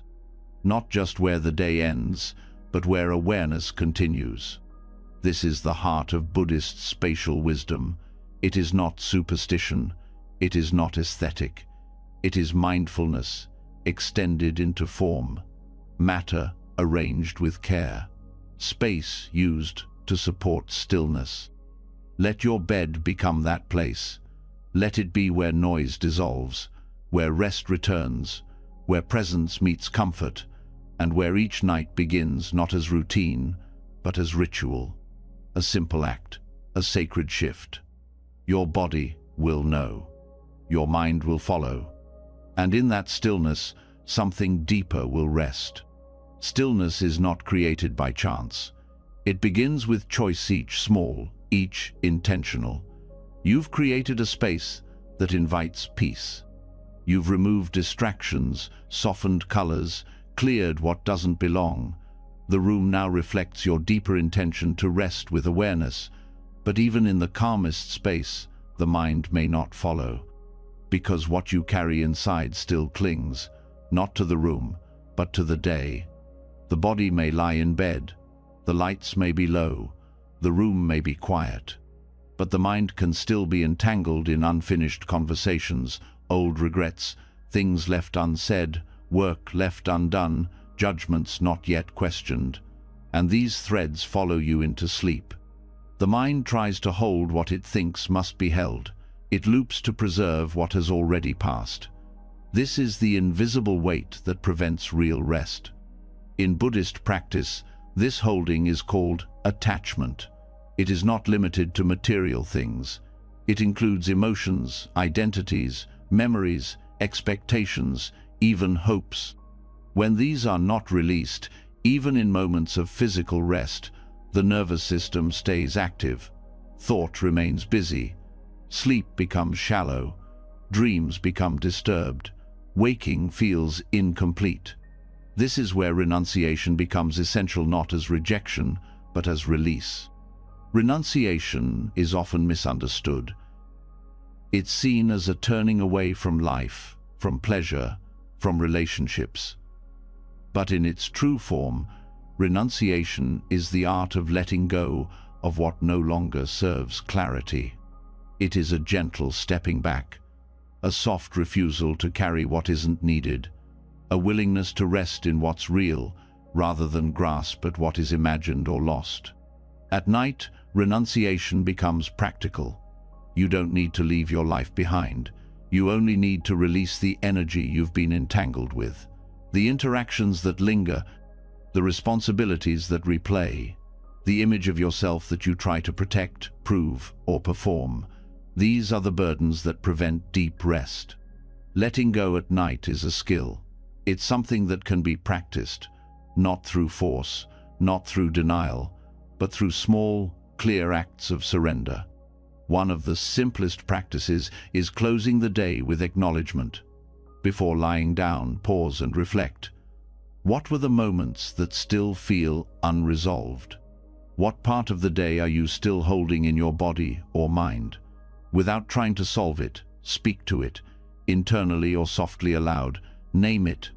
This happened, this was said, this is still here. And then release it. It does not belong to this moment. I can let it rest now. This naming and releasing process helps the mind stop looping. It gives the system permission to rest. You are not erasing the past. You are simply saying, not now. Another practice is the breath as a gesture of letting go. Each exhale is a small surrender. If you focus on the out-breath for several minutes, you'll notice a shift. The body softens, the mind slows. As you breathe out, silently say, let go. Not as command, but as invitation. Feel the breath carry away the grasping, the weight, the pressure. Sometimes, attachment hides in the body. Physical tension is a sign that something is being held. A clenched jaw, tight shoulders, restless legs. Use mindful touch to guide release. Place your hand gently where the tension lives. Bring warmth and presence there. Speak to the body with care. You don't have to hold this. This small act of tenderness brings deep release. Gratitude can also support renunciation. When you name what you are grateful for, you stop chasing what you think is missing. This reduces craving, which is a form of attachment. Before bed, list 3 things that brought ease, beauty, or connection. Not to distract from difficulty, but to balance it. Gratitude reminds the mind that not everything needs to be fixed. Some things can simply be appreciated. Forgiveness is another doorway. Not always easy, but powerful. If someone's words or actions linger painfully, they become attachments. Releasing them doesn't mean approval. It means freeing yourself from their grip. A simple phrase can open that door. I forgive what I can for now. I release what I cannot control. If you're not ready, say, I'm willing to consider releasing this. Even that begins to untie the knot. Letting go of control is a central part of nighttime renunciation. So much of restlessness comes from the need to manage outcomes, to know what will happen, to shape the future. But night is not for planning. It is for trusting. As you lie down, you can silently remind yourself, I don't need to hold tomorrow. It will arrive without my worry. This trust can be extended even further, into identity, into the stories you tell yourself about who you are, the achiever, the fixer, the one who must keep it all together. These identities are useful in the world, but they are heavy at night. The bed does not need your resume, your reputation, your responsibilities. You can leave them outside the covers. Repeat to yourself, I am not my role. I am not this image. I can return to what I am without all the names. This kind of release allows the self to dissolve gently, not into nothing, but into presence, into what is left when the labels fall away. Sometimes, renunciation means releasing your grip on how sleep should happen. The idea that you must sleep at a certain time, in a certain way, for a certain length. These thoughts become pressure, and pressure becomes resistance. Let go of the story that sleep must be perfect. Let it be what it is. Trust that rest will come. Trust that you are not in charge of it. You are only creating space for it to arrive. Symbolic actions can also support this letting go. You can place a small bowl or box near your bed. Before sleep, mentally place your worries into it. Visualize setting them down, not erasing them, just holding them outside the mind for now. You can pick them up in the morning if needed, but for now, they are contained. This physical gesture helps the mind understand that the work of the day is done. The boundaries are clear. You have stepped out of doing, into being. Renunciation is not withdrawal. It is choosing peace over possession, stillness over struggle, clarity over control. At night, it becomes the art of setting down what the day asked you to carry. What you set down returns to the world softer. What you release no longer shapes your breath. What you let go of tonight gives you back your life tomorrow. Let this become your final practice before sleep. Sit, breathe, acknowledge, surrender. Not all at once, not perfectly, just honestly.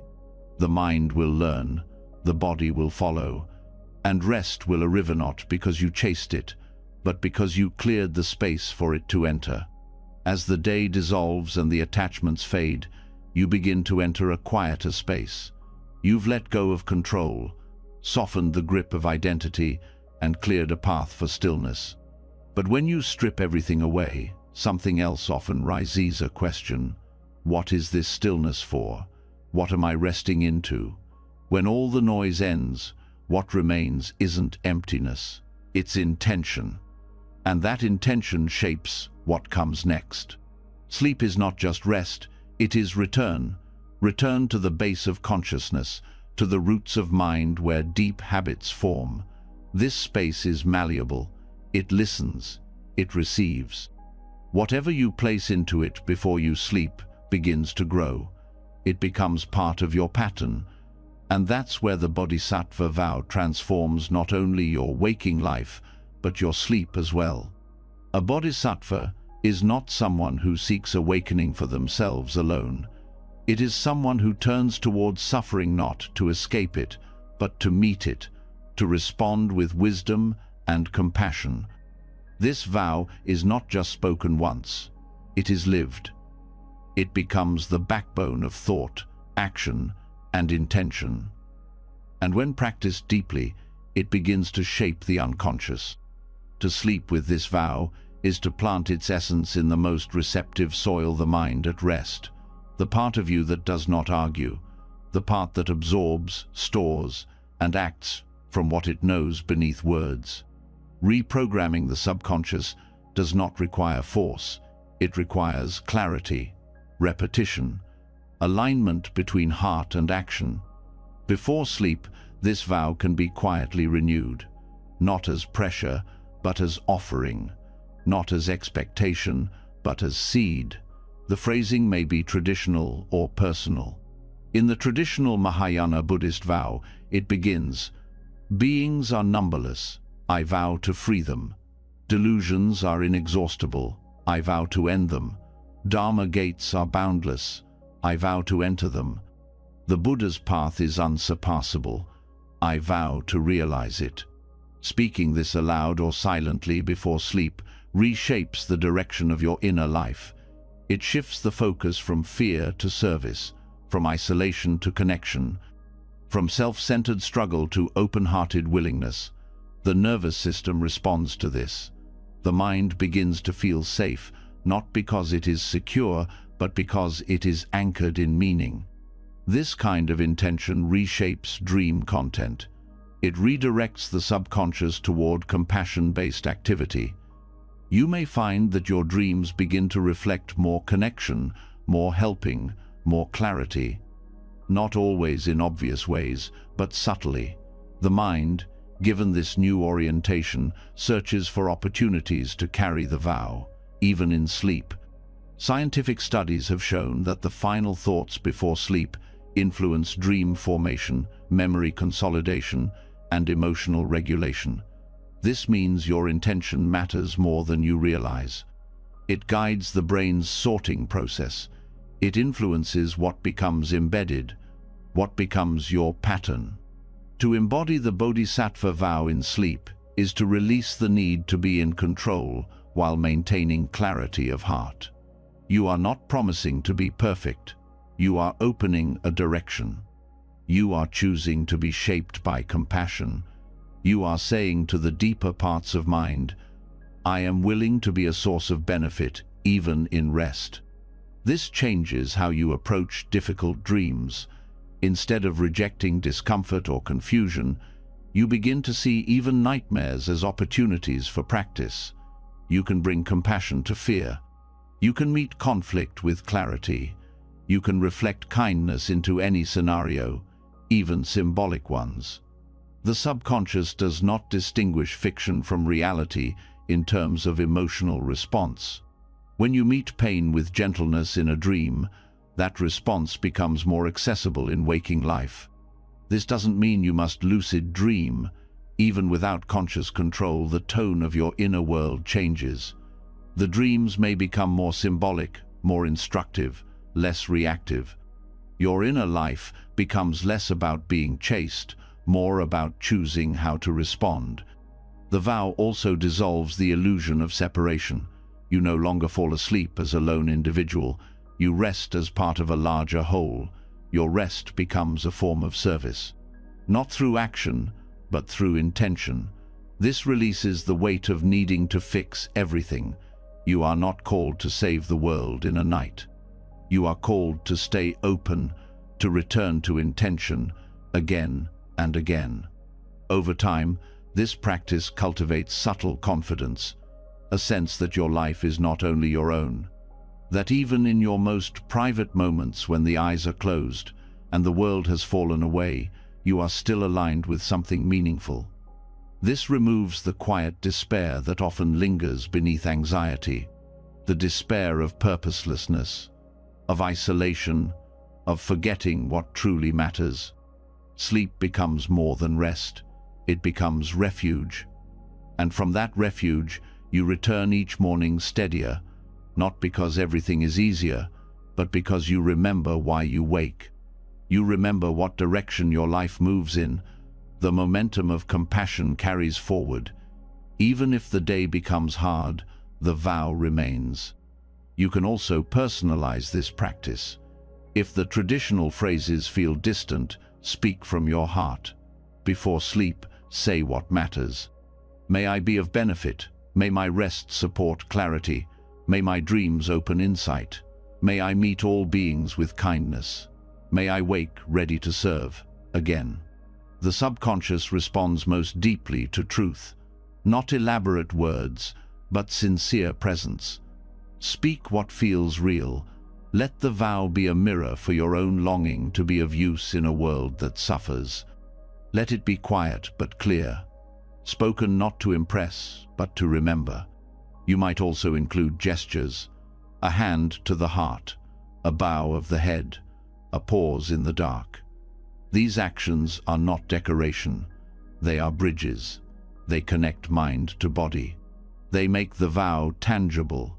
They signal to the nervous system that a shift is happening, that you are entering rest not as escape, but as return.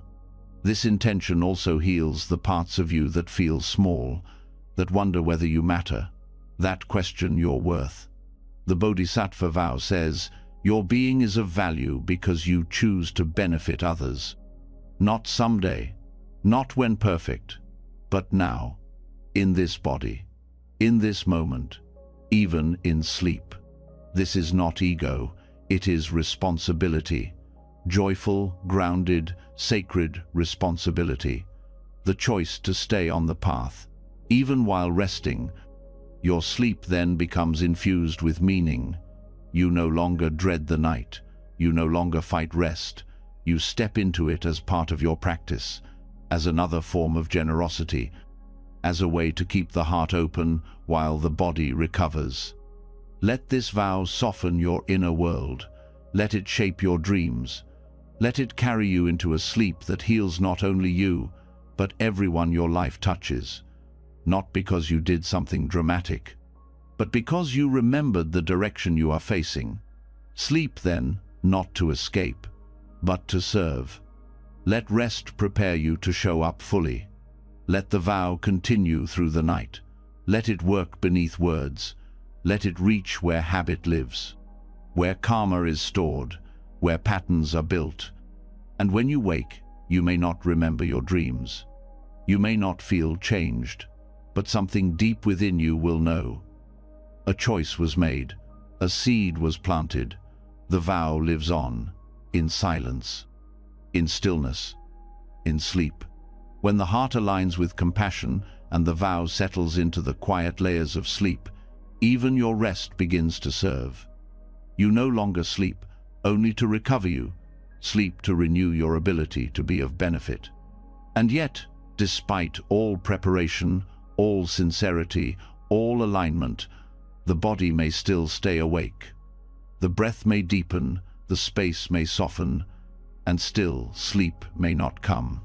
This is where the deeper training begins.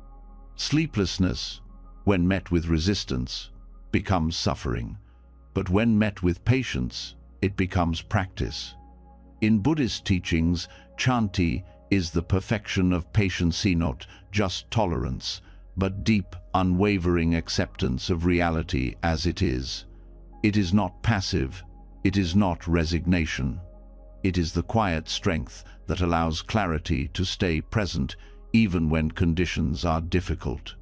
At night, kshanti is tested in subtle ways. When sleep delays, the mind tightens. It begins counting the hours, calculating the cost of tomorrow, judging the failure of the present.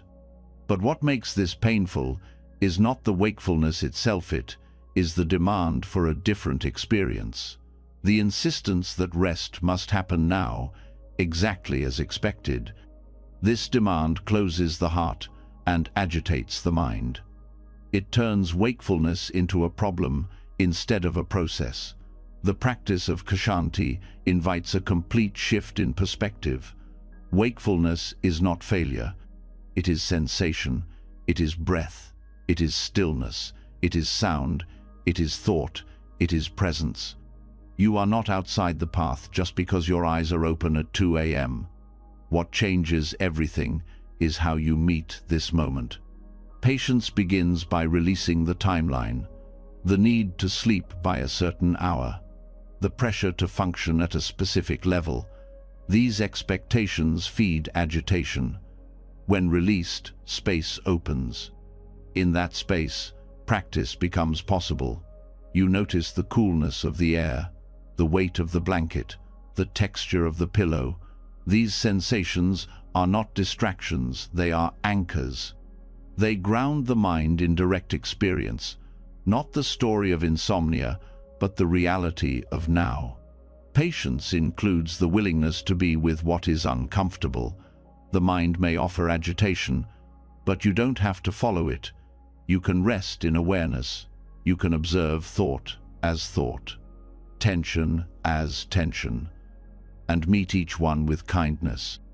This is the deeper meaning of Kshanti, merely waiting, but staying present without complaint, not numbing, but choosing not to react. In sleeplessness, you can feel the impulse to resist and not act on it. That alone is powerful.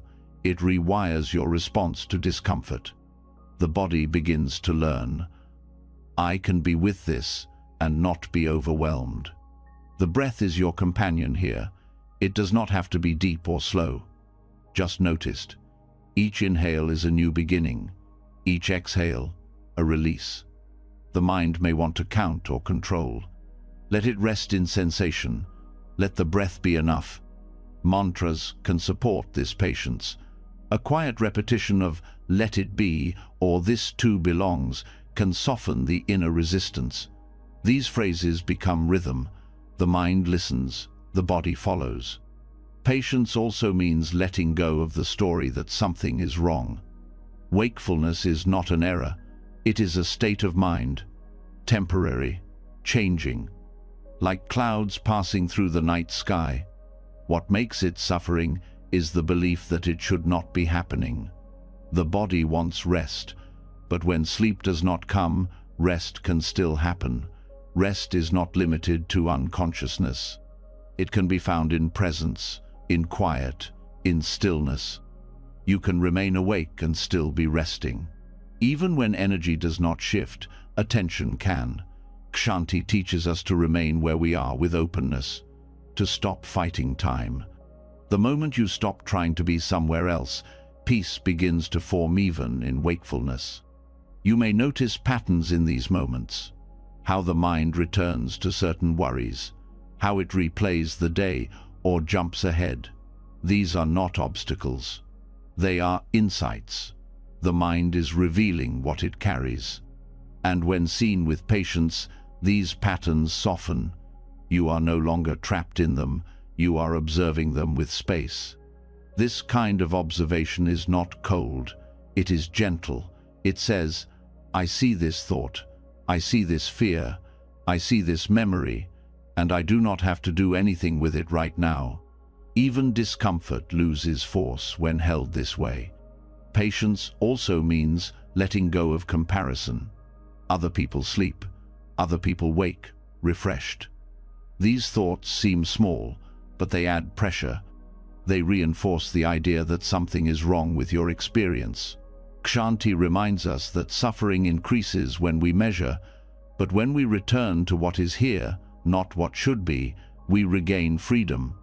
You are not your sleep pattern, you are not your tiredness, you are the awareness that meets it, that watches it move. This understanding brings dignity to wakefulness. You are not broken, you are alive, you are practicing, you are refining your relationship to discomfort. You are learning how to be present without needing the moment to be different. This is real strength, the kind that stays even when conditions are not ideal. Kshanti also allows room for humor. The gentle smile that arises when you realize you've been chasing sleep like a butterfly, only to see it fly further away. The moment you laugh quietly at the mind's insistence that this one night will ruin everything, that laughter is wisdom. It means you've created space between identity and experience. Let that space grow. Let wakefulness be your teacher.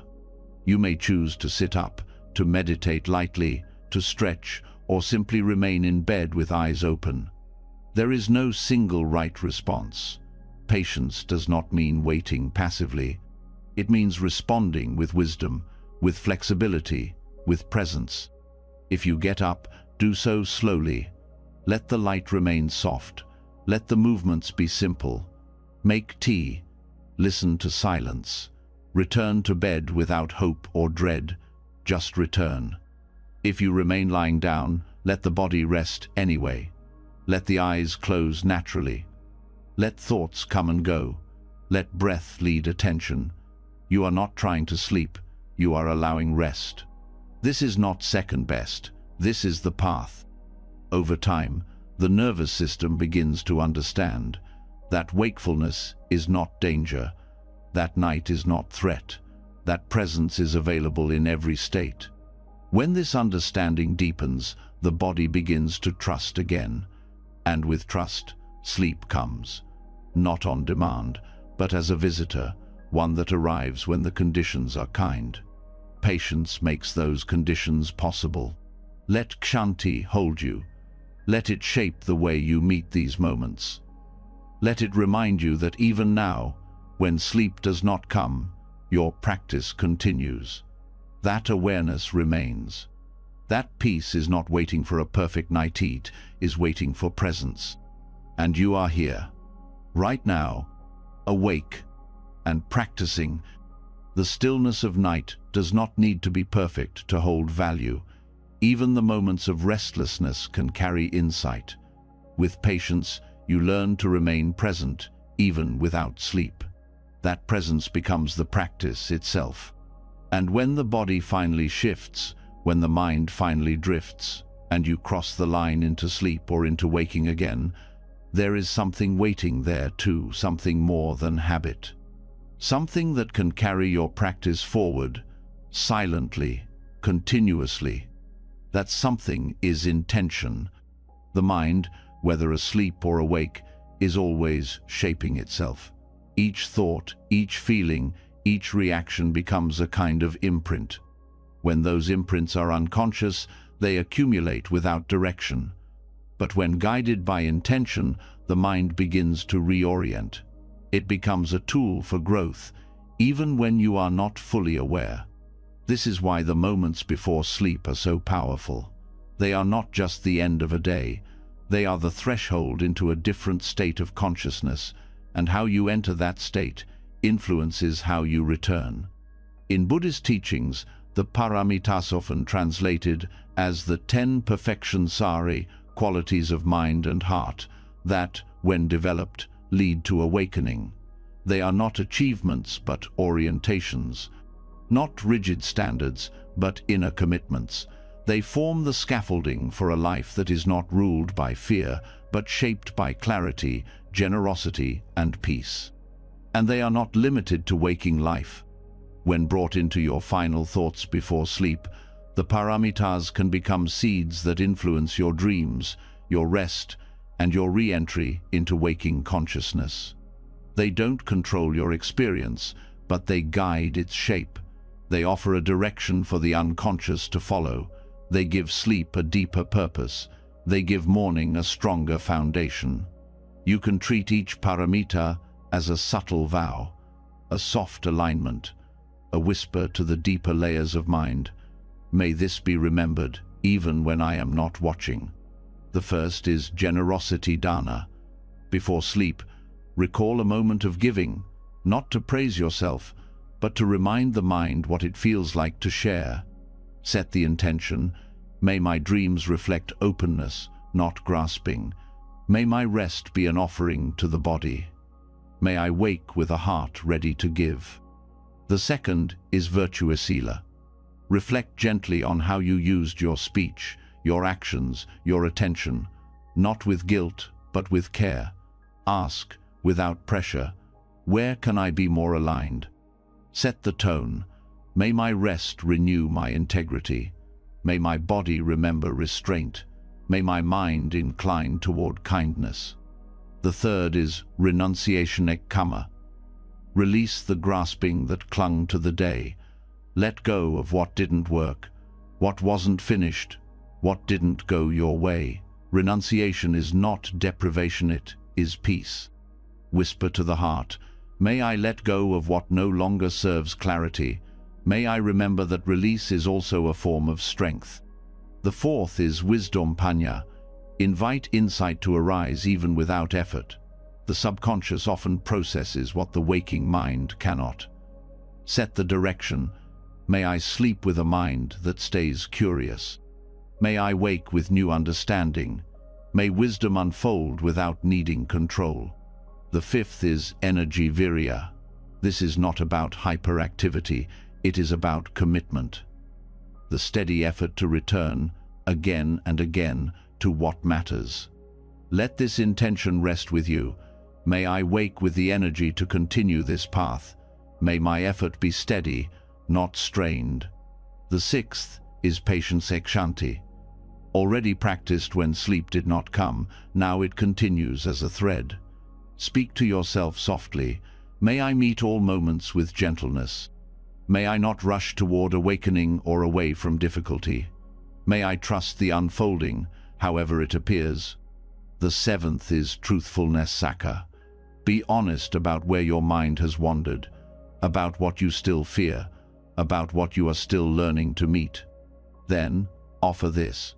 May I meet all experience, waking or dreaming, with honesty.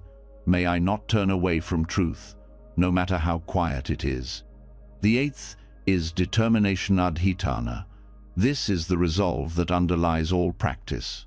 Not rigid will, but clear direction. Let this vow settle. May I remain committed to awakening, even when I forget. Even in dream, even in confusion, let this direction return again and again. The ninth is loving kindness metta, not as a technique, but as a mood, a tone, a resting place for the heart. Say simply, may I dream with a heart that includes all beings. May I rest in a field of care. May my presence, even in sleep, be a benefit to others. The 10th is equanimity upekkha, the great balance, the mind that sees without being thrown, the heart that holds without collapse. Offer this to your unconscious. May I meet all inner states with calm. May I wake with a mind that sees clearly, without clinging, without aversion. You do not need to recite all 10 formally each night. Even bringing one into focus begins to shift the inner landscape. You are not programming your mind like a machine. You are planting qualities, guiding the inner current, replacing old momentum with presence. This becomes your dream re-entry program, not as escape, but as direction. You are telling the heart, I want to wake in alignment. I want to rest with purpose. I want the space between days to also be part of the path. When waking comes, you may not remember your dreams. You may not feel different. But the day begins with a subtler balance. There is less rush, less reactivity, more readiness. Because the night was not wasted, it was used. It became part of your training. And this training softens the edges of daily life. The reaction that once rose quickly now pauses. The judgment that once held tight now opens. The distraction that once consumed now fades faster. Because the foundation is different. Because the night shaped the mind just as surely as the morning did. You begin to trust sleep, even if it's imperfect. You begin to feel connected, even when unconscious. You begin to understand that this path is not limited by state. Awake or asleep, effortful or restful, the direction holds. The seeds grow. Let the paramitas become more than ideas. Let them become breath, intention, memory. Whisper them into the mind each night. Let them echo in the dark. Let them rise in the morning. This is not only for monks or advanced practitioners. It is for anyone who wants to live with depth, who wants their nights to support their days, who wants their sleep to be more than silence. Let that be your practice now. Close the day not only with rest, but with direction, and let your return be steady, clear, and filled with purpose. When the mind has been nourished by the perfections, and your final thoughts carry the quiet imprint of generosity, truth, and equanimity, something deep begins to shift. The body knows it is safe. The mind knows where it's going. Intention becomes a guide, not a task. And in the stillness between wakefulness and rest, there is one companion that remains soft, steady, and always present: the breath. No matter what the mind has carried through the day or what emotions have stirred the heart, the breath is always near. It asks for nothing, it waits for nothing, it simply moves. And that movement, when seen clearly, becomes more than a bodily function, it becomes refuge. In Buddhist practice, anapanasati, mindfulness of breathing is not just a concentration method, it is a doorway into presence, a direct path to understanding the nature of mind. When used as the last thought before sleep, it becomes the bridge between intention and stillness. It draws the attention inward, away from thinking, toward sensation, from narrative to now. Letting the breath be your final anchor is not complex. It does not require control or technique. It simply requires noticing. You allow the inhale to arrive. You feel its entry. You follow the exhale as it leaves, without trying to extend it, without needing to evaluate it. The breath becomes the only object. And in that simplicity, the mind begins to settle. The rhythm of breathing naturally slows when watched. The body's systems begin to respond. Heart rate decreases. Blood pressure softens. The parasympathetic nervous system becomes dominant. Melatonin increases. Cortisol lowers. These are not spiritual ideas. They are physiological responses to attention and safety. Making the breath your last thought does not mean forcing attention. It means returning to breath as the background of awareness, letting thoughts rise and fall without being pulled, letting emotion be felt but not followed, letting sensation pass through while remaining centered. This practice begins as you lie down. Let the body settle. Allow the limbs to grow heavy. Then shift attention to the tip of the nose or the rise and fall of the belly. Let awareness rest there, not sharply, not tightly, just enough to keep from drifting fully into thought. You may notice the mind wander. That is expected. The role of anapanasati is not to stop thought. It is to hold something steady beneath it. Each time the mind drifts, you return to the breath. This is the practice, not in succeeding, but in returning. Over time, the moments of awareness grow longer. The space between thought becomes wider. Sleep comes not because you chased it, but because you no longer feed the mind anything to cling to. The breath is simple, uninteresting to the ego, but nourishing to awareness. Before sleep, attention can move through the 4 stages of anapanasati as described by the Buddha. First, the breath is known in its full length, inhaling deeply, exhaling fully. Then, attention shifts to its calming effect on the body. You observe the body's release as breath flows. The third stage observes the mind itself, its quieting, its settling. And the fourth uses the breath to let go of mental formations, dropping into a state of complete ease. This progression happens naturally with familiarity. The more time you spend with the breath, the more it becomes a refuge, a place where the thinking mind no longer dominates, where presence replaces pressure. Letting the breath be your final focus also helps dissolve identity. There is no one to perform, no one to fix, no role to hold. The breath asks for nothing but awareness. It doesn't care what you achieve today. It doesn't care what tomorrow will bring. It just flows. You are not guiding it. You are witnessing it. And in that witnessing, the self begins to soften. This softening is essential for sleep. Most restlessness comes not from physical discomfort, but from the self trying to continue beyond its moment. When the self rests in the breath, it no longer grasps, no longer plans, no longer defines itself by what it does or doesn't do. You are not trying to breathe mindfully to get to sleep.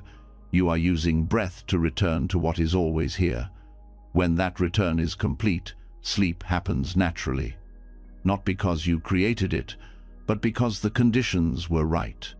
You can enhance this practice by connecting it with gentle phrases. On the inhale, silently say, "Here." On the exhale, "Now." Or simply feel the wordless rhythm breathing in awareness, breathing out tension. If the mind is agitated, count the breath. Inhale 1, exhale 1, inhale 2, exhale 2. Continue to 10, then begin again. This counting is not rigid, it's a support. It gives the mind just enough structure to stay anchored. If emotion rises, meet it with breath. Let the breath hold it. Let it be known, then released. No suppression, no drama, just presence. When sleep finally comes, it will come into a mind that is already resting. A mind that is no longer seeking escape or perfection. A mind that has let go of narrative and returned to what is most basic, most constant, most kind. In this way, the breath becomes more than a sleep aid. It becomes your teacher, your companion, your path. Every night, it is there. Every moment, it waits.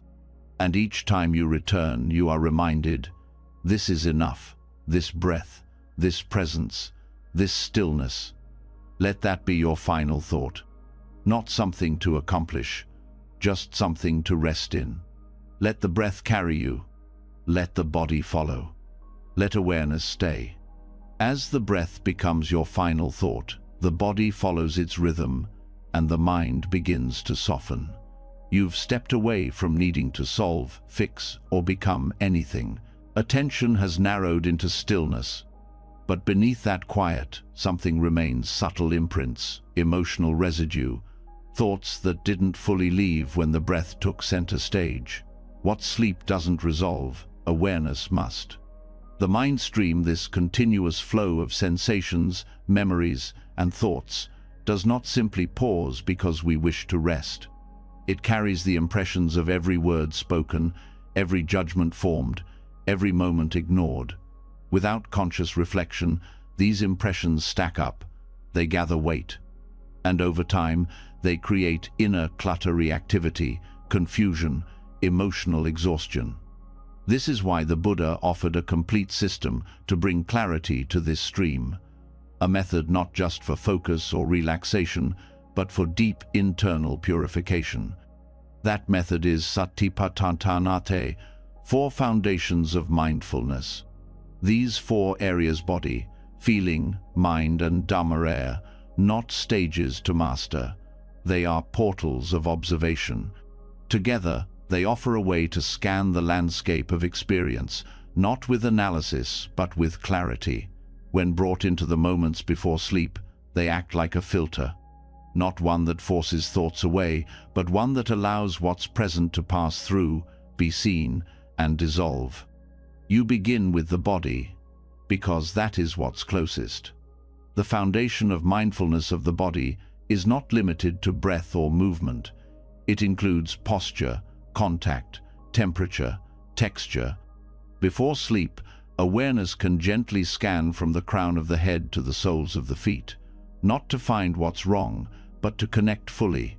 This process returns the wandering mind to form. It grounds attention. When the body is truly felt, tension is often released without needing to be solved. The scan itself is the resolution. You may notice small discomforts or areas of heaviness. The practice is not to escape them, but to be with them. This trains the nervous system to tolerate and settle.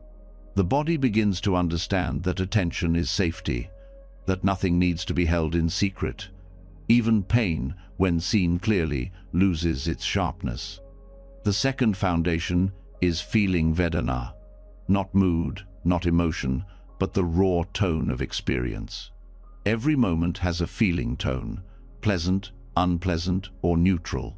As you reflect on the day, certain interactions or thoughts may arise.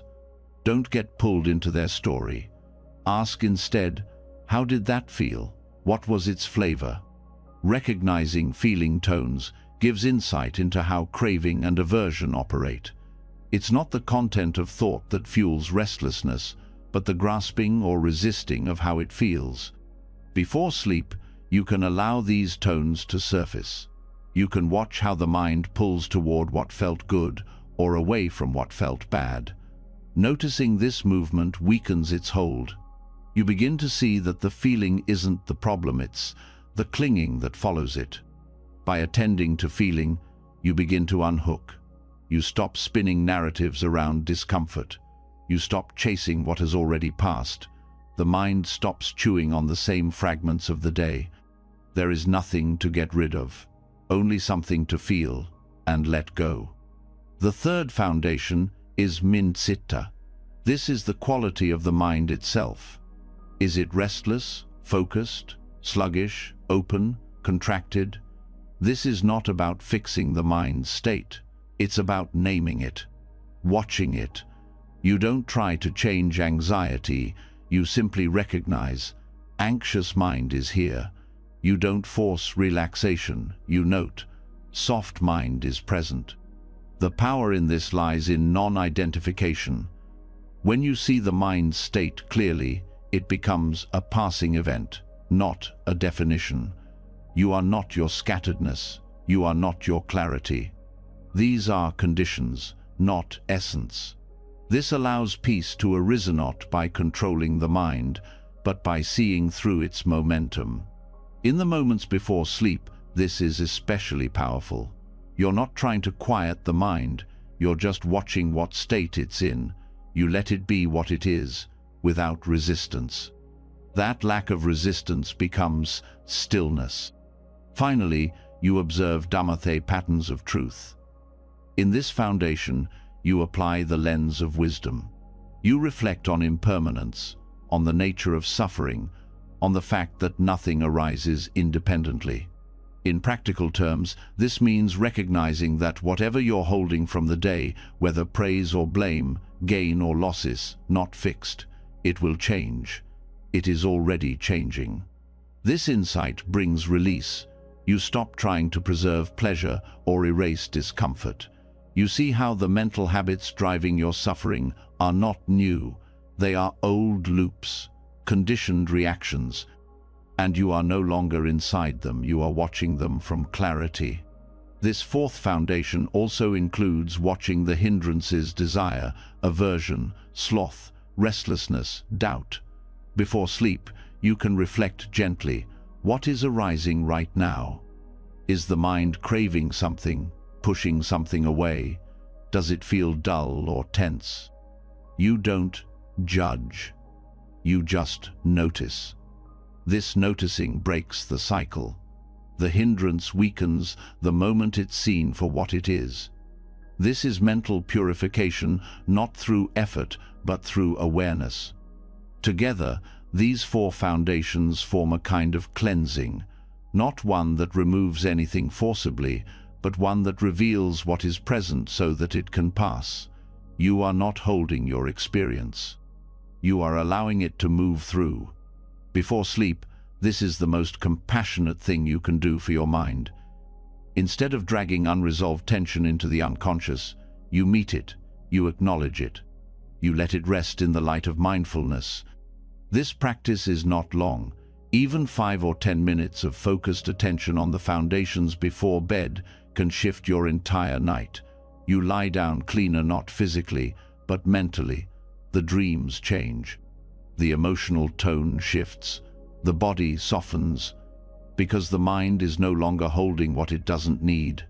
You're not trying to be pure. You're trying to be honest. You're not trying to fix your mind, you're learning to see it. That clarity is the detox. That attention is the filter. That presence is the medicine. Let Satipatthana guide you into sleep as a continuation of awareness, not the end of it. Let it help you see what's still lingering. Let it teach you what can be released. Let it clear the stream before the next day begins. This is not preparation for sleep. It is part of the practice itself. It's how you end the day, not with avoidance, but with insight, not with noise, but with knowing. And in that knowing, something opens, something steady, something light. That's where rest begins, not from silence, but from seeing clearly. Clarity doesn't always come from effort. Sometimes it arises simply by observing. Through the 4 foundations of mindfulness, you've learned to see the patterns of body, feeling, mind, and truth, not to fix them, but to recognize them without flinching. That recognition clears space. It lets experience breathe. But there's one layer that often remains hidden, even through mindfulness. A voice so constant we forget it's there. A commentary so familiar we no longer question it. That voice is the inner dialogue. It follows you into silence. It shapes your self-image.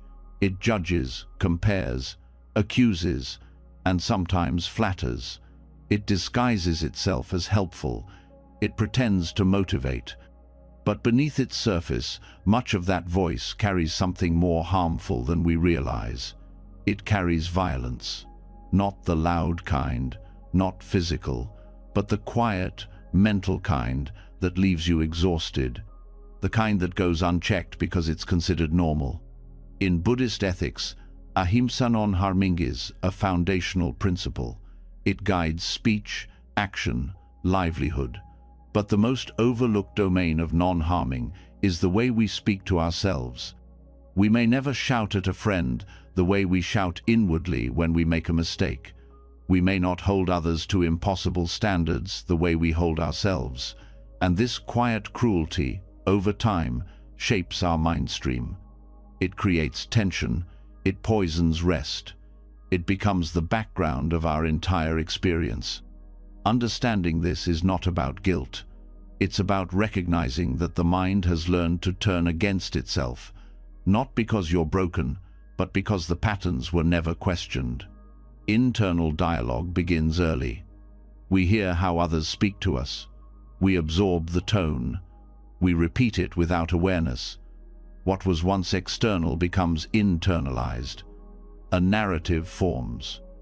I'm not enough. I should be better. I always mess this up. And these thoughts start to sound like truth. But they are not truth. They are habits. And like any habit, they can be changed. The first step is awareness. You begin to notice the tone of your inner voice. Not just the words, but the feeling behind them. Is it impatient, demanding, cold? When you forget something, what is your first thought? When you feel anxious, what does your mind say in response? This moment of noticing is powerful. It stops the cycle. It makes space for compassion. In Buddhist teaching, right speech isn't just about what comes out of the mouth. It's about intention, impact, and alignment with truth. When applied internally, it becomes a method of healing. You start to bring ethics into the most intimate layer of your life. You start to treat yourself with the same care you'd offer a friend, not as a tactic, but as a commitment. Non-harming speech is grounded in understanding. You do not speak harshly to someone in pain. So when the mind is restless, or shame arises, or fear tightens the chest, your internal language must soften, not with fake positivity, but with real attention. This is hard, and I'm still here. This hurts, but I don't need to attack myself. These are not affirmations, they are ethics in action. You also begin to watch for subtle violences, sarcasm, comparison, exaggeration. The mind says, I'm always like this. Everyone else has it figured out. This again? Really? These thoughts may seem small, but they create identity, they reinforce stories, and they violate the principle of harmlessness by turning perception into punishment. To change this, you return to the precepts. You apply them inward. Speak truth to yourself, but without aggression. Use language that acknowledges error without blame. Offer encouragement without manipulation. Give space without withdrawal. The result is a mind that can rest inside itself, that doesn't need to escape, that doesn't feel like a hostile place. This internal shift has direct effects on sleep. The moment you lie down, the inner voice often gets louder. It replays the day. It criticizes what went wrong. It imagines what should have been done differently. When that voice is aggressive, the body cannot relax. The nervous system remains alert. You are, unconsciously, in defense mode. But when internal dialogue is kind, the body begins to release, the breath slows, the jaw softens, the heart rate evens out, because the mind is no longer attacking itself. This is not about perfection. Everyone slips into old language. What matters is that you notice, that you return, that you reframe. That was a mistake becomes, that was something to learn from. I can't do this becomes, this is difficult and I can take one step. I failed again becomes, I met my limit and I'm still showing up. None of this requires belief in a permanent self. In fact, the more you observe inner speech, the more you see how impersonal it is. These thoughts don't belong to you. They arise, they pass. They reflect past conditioning. When viewed with awareness, they lose their power. This is the function of Buddhist ethics. They are not commandments. They are reflections of harmony. When you apply them to your speech, even silently, the result is less friction, less inner war, more peace. In addition to reframing inner dialogue, silence can also become a form of kindness. You don't need to replace every harmful thought with a better one. Sometimes you just don't feed the pattern. You watch the thought arise and fall without response. That restraint is not suppression, it's freedom. You are choosing not to amplify harm. This restraint is supported by practices of loving kindness.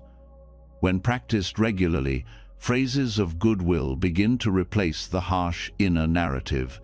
May I be safe. May I be free from suffering.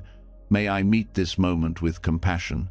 These are not meant to cover over difficulty. They are meant to plant new seeds.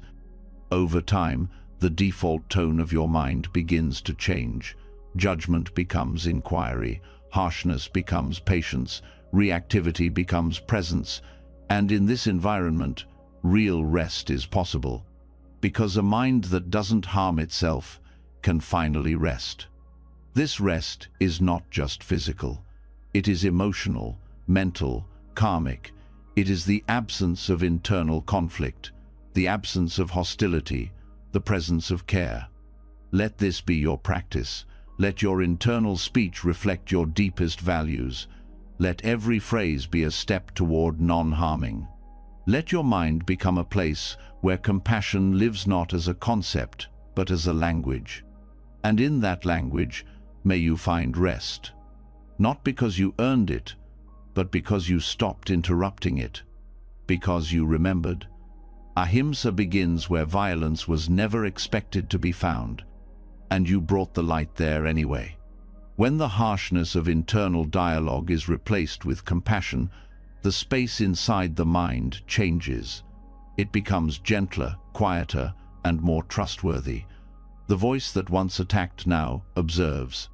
The language that once harmed now soothes. And in this softness, something else becomes visible, something that was always there, but hidden beneath reactivity. It is the wheel of habit, the engine of momentum, the unconscious cycle that continues turning even when you want to rest. It is samsara. Samsara is not a place, it is a process. It is the conditioned cycle of craving, clinging, aversion, becoming, and reacting. It keeps the mind spinning in patterns that create suffering, not because the mind is broken, but because it is deeply trained in movement. At night, when the body slows down and external stimulation fades, this wheel doesn't always stop. It continues through thought, memory, and reaction. The stories of the day reappear. The mind relives conversations, predicts outcomes, replays regrets. This is not harmless activity. It is the continuation of karma. Karma does not wait for waking life. It moves in the spaces in between. It moves in how you respond to your own thoughts. Each reaction, even internal, leaves an imprint. And each imprint adds to the stream. This is why the hours before sleep carry so much power. They are not the edge of consciousness. They are the place where deeper currents surface.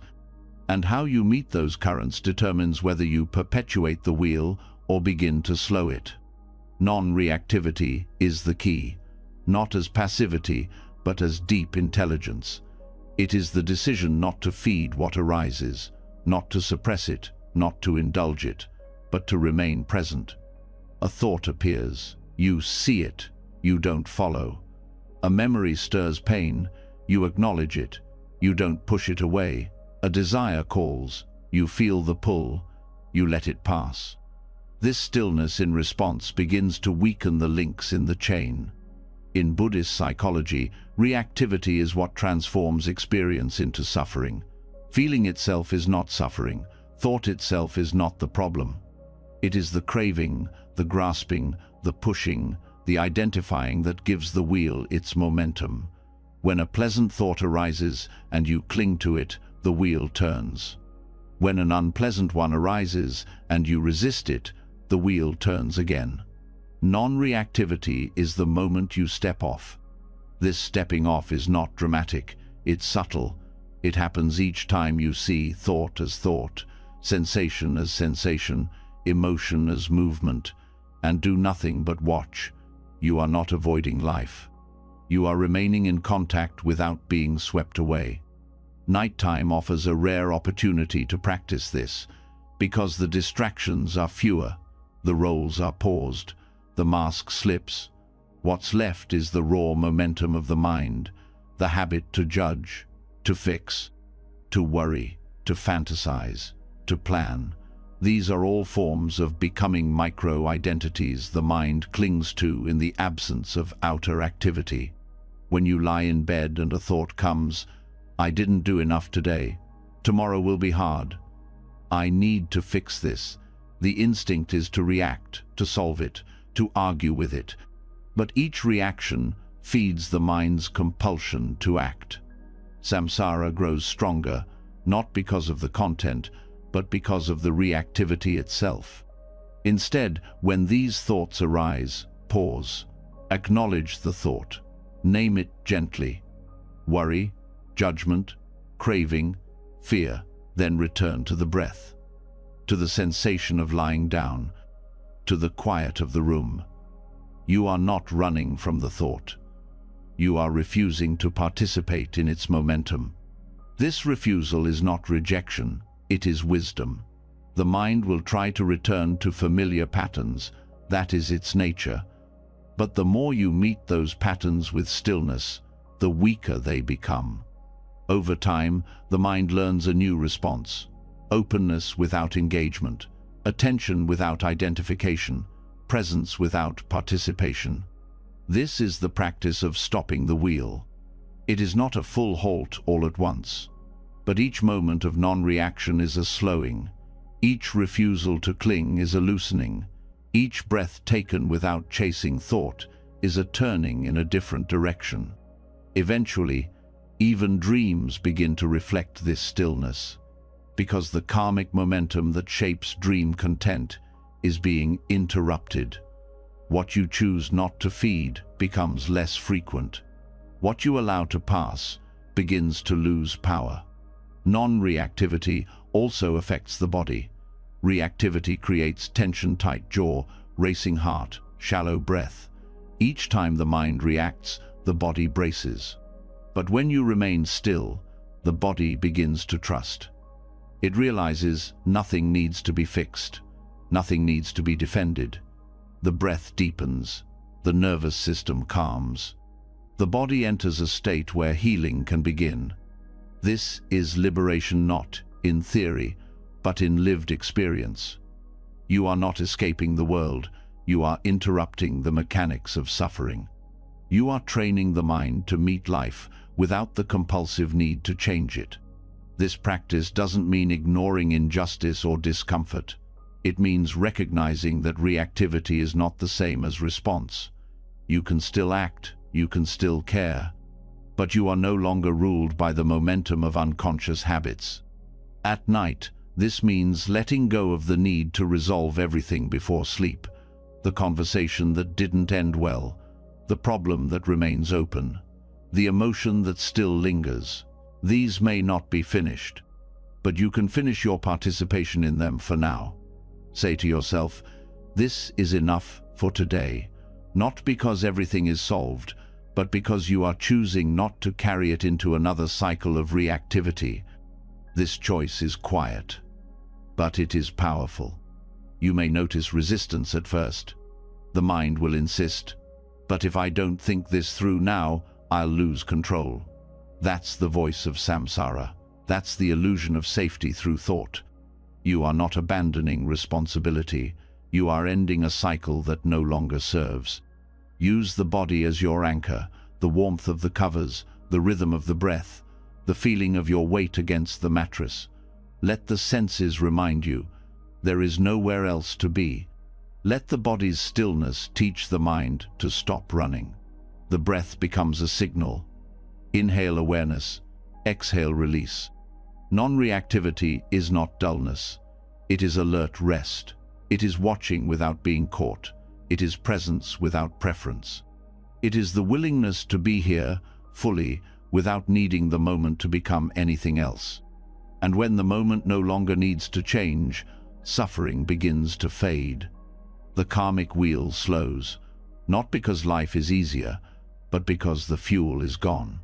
Let this be your practice. At night, when the world is quiet and the mind begins to stir, let your response be stillness. Let thoughts arise and pass. Let emotions appear and soften. Let the wheels spin without you on it. And in that stillness, you will find not emptiness, but freedom. The kind that doesn't shout, the kind that doesn't depend, the kind that simply is. Because you finally stopped turning and remembered how to stay. The wheel has slowed, reactivity has faded.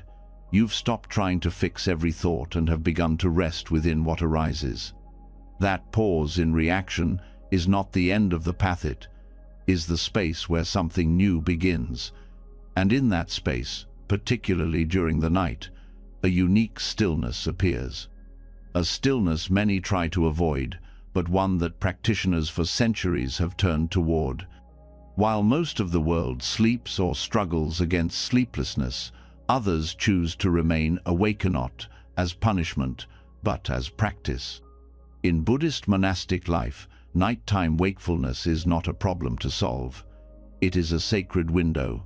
It is seen not as a failure of rest, but as an invitation. The silence of the early hours offers a quality of mind and environment that is hard to find elsewhere. The distractions are minimal. The senses are quieter. Identity loosens. There's less noise inside and out. In this space, monks don't reach for sleep. They sit, they walk, they contemplate. And in doing so, they meet themselves in a way that daytime often doesn't allow. This is not about discipline alone. It's about opportunity. The night is not empty. It is full of insights that only become visible when the usual mental noise has faded. The body, no longer pulled into tasks and roles, becomes still. And in that stillness, clarity emerges. Monks across traditions from the Theravada forest monasteries to the Mahayana temples structure their day with an awareness that the night holds something special. In many traditions, the monastic schedule includes midnight meditation or pre-dawn walking practice. These hours are not forced. They are embraced as times when the mind, undistracted and softened, can turn inward with more ease. This practice is built on a simple truth: not all wakefulness is the same. Wakefulness rooted in anxiety leads to exhaustion. Wakefulness rooted in intention opens into presence. It's not the state that matters, it's how it's met. When you wake in the middle of the night, or when sleep doesn't arrive, you are not lost. You are in a moment that monks have sought out for centuries. A moment that holds less friction, more honesty, and deeper access to the inner landscape. There is no rush, there is no task. The mind, when not expected to perform, becomes receptive. Monks use these hours not for effortful striving, but for grounded awareness, a slow walking meditation, a seated practice with attention on breath, reflection on teachings. These are not done as rituals, they are methods for stabilizing the mind when the veil of distraction is naturally thinner. In your own life, this can become practice too. If you wake in the night, you can choose not to panic, not to judge, not to grasp at solutions. Instead, you can pause, you can breathe, you can sit up slowly or remain lying down with awareness. You can feel the sensations of your body, the movement of air, the weight of your presence. This is meditation. This is what monks are doing when the world sleeps. They are not avoiding rest. They are entering deeper rest through presence. What makes the midnight hours powerful is not their silence alone, but your relationship to that silence. Most people fill every pause with content, but monks use the pause to see, to hear, to observe their own habits of mind, to understand how suffering begins and how peace arises when the mind stops clinging. Even a short period of mindful awareness during the night can be transformative. You begin to see your thoughts with more space. You begin to notice patterns that daytime busyness hides. There may be restlessness, fear, grief, or even moments of great calm.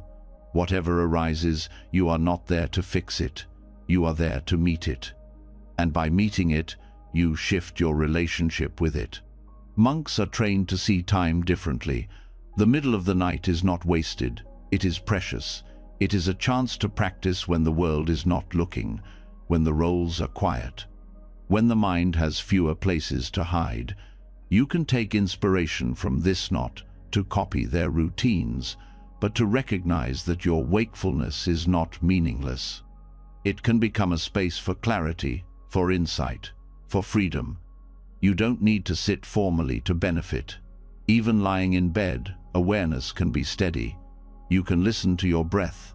You can feel your heartbeat. You can repeat a quiet phrase or mantra. You can bring to mind the qualities of patience, compassion, or clarity. Let the wakefulness become gentle. Let it be something you lean into rather than resist.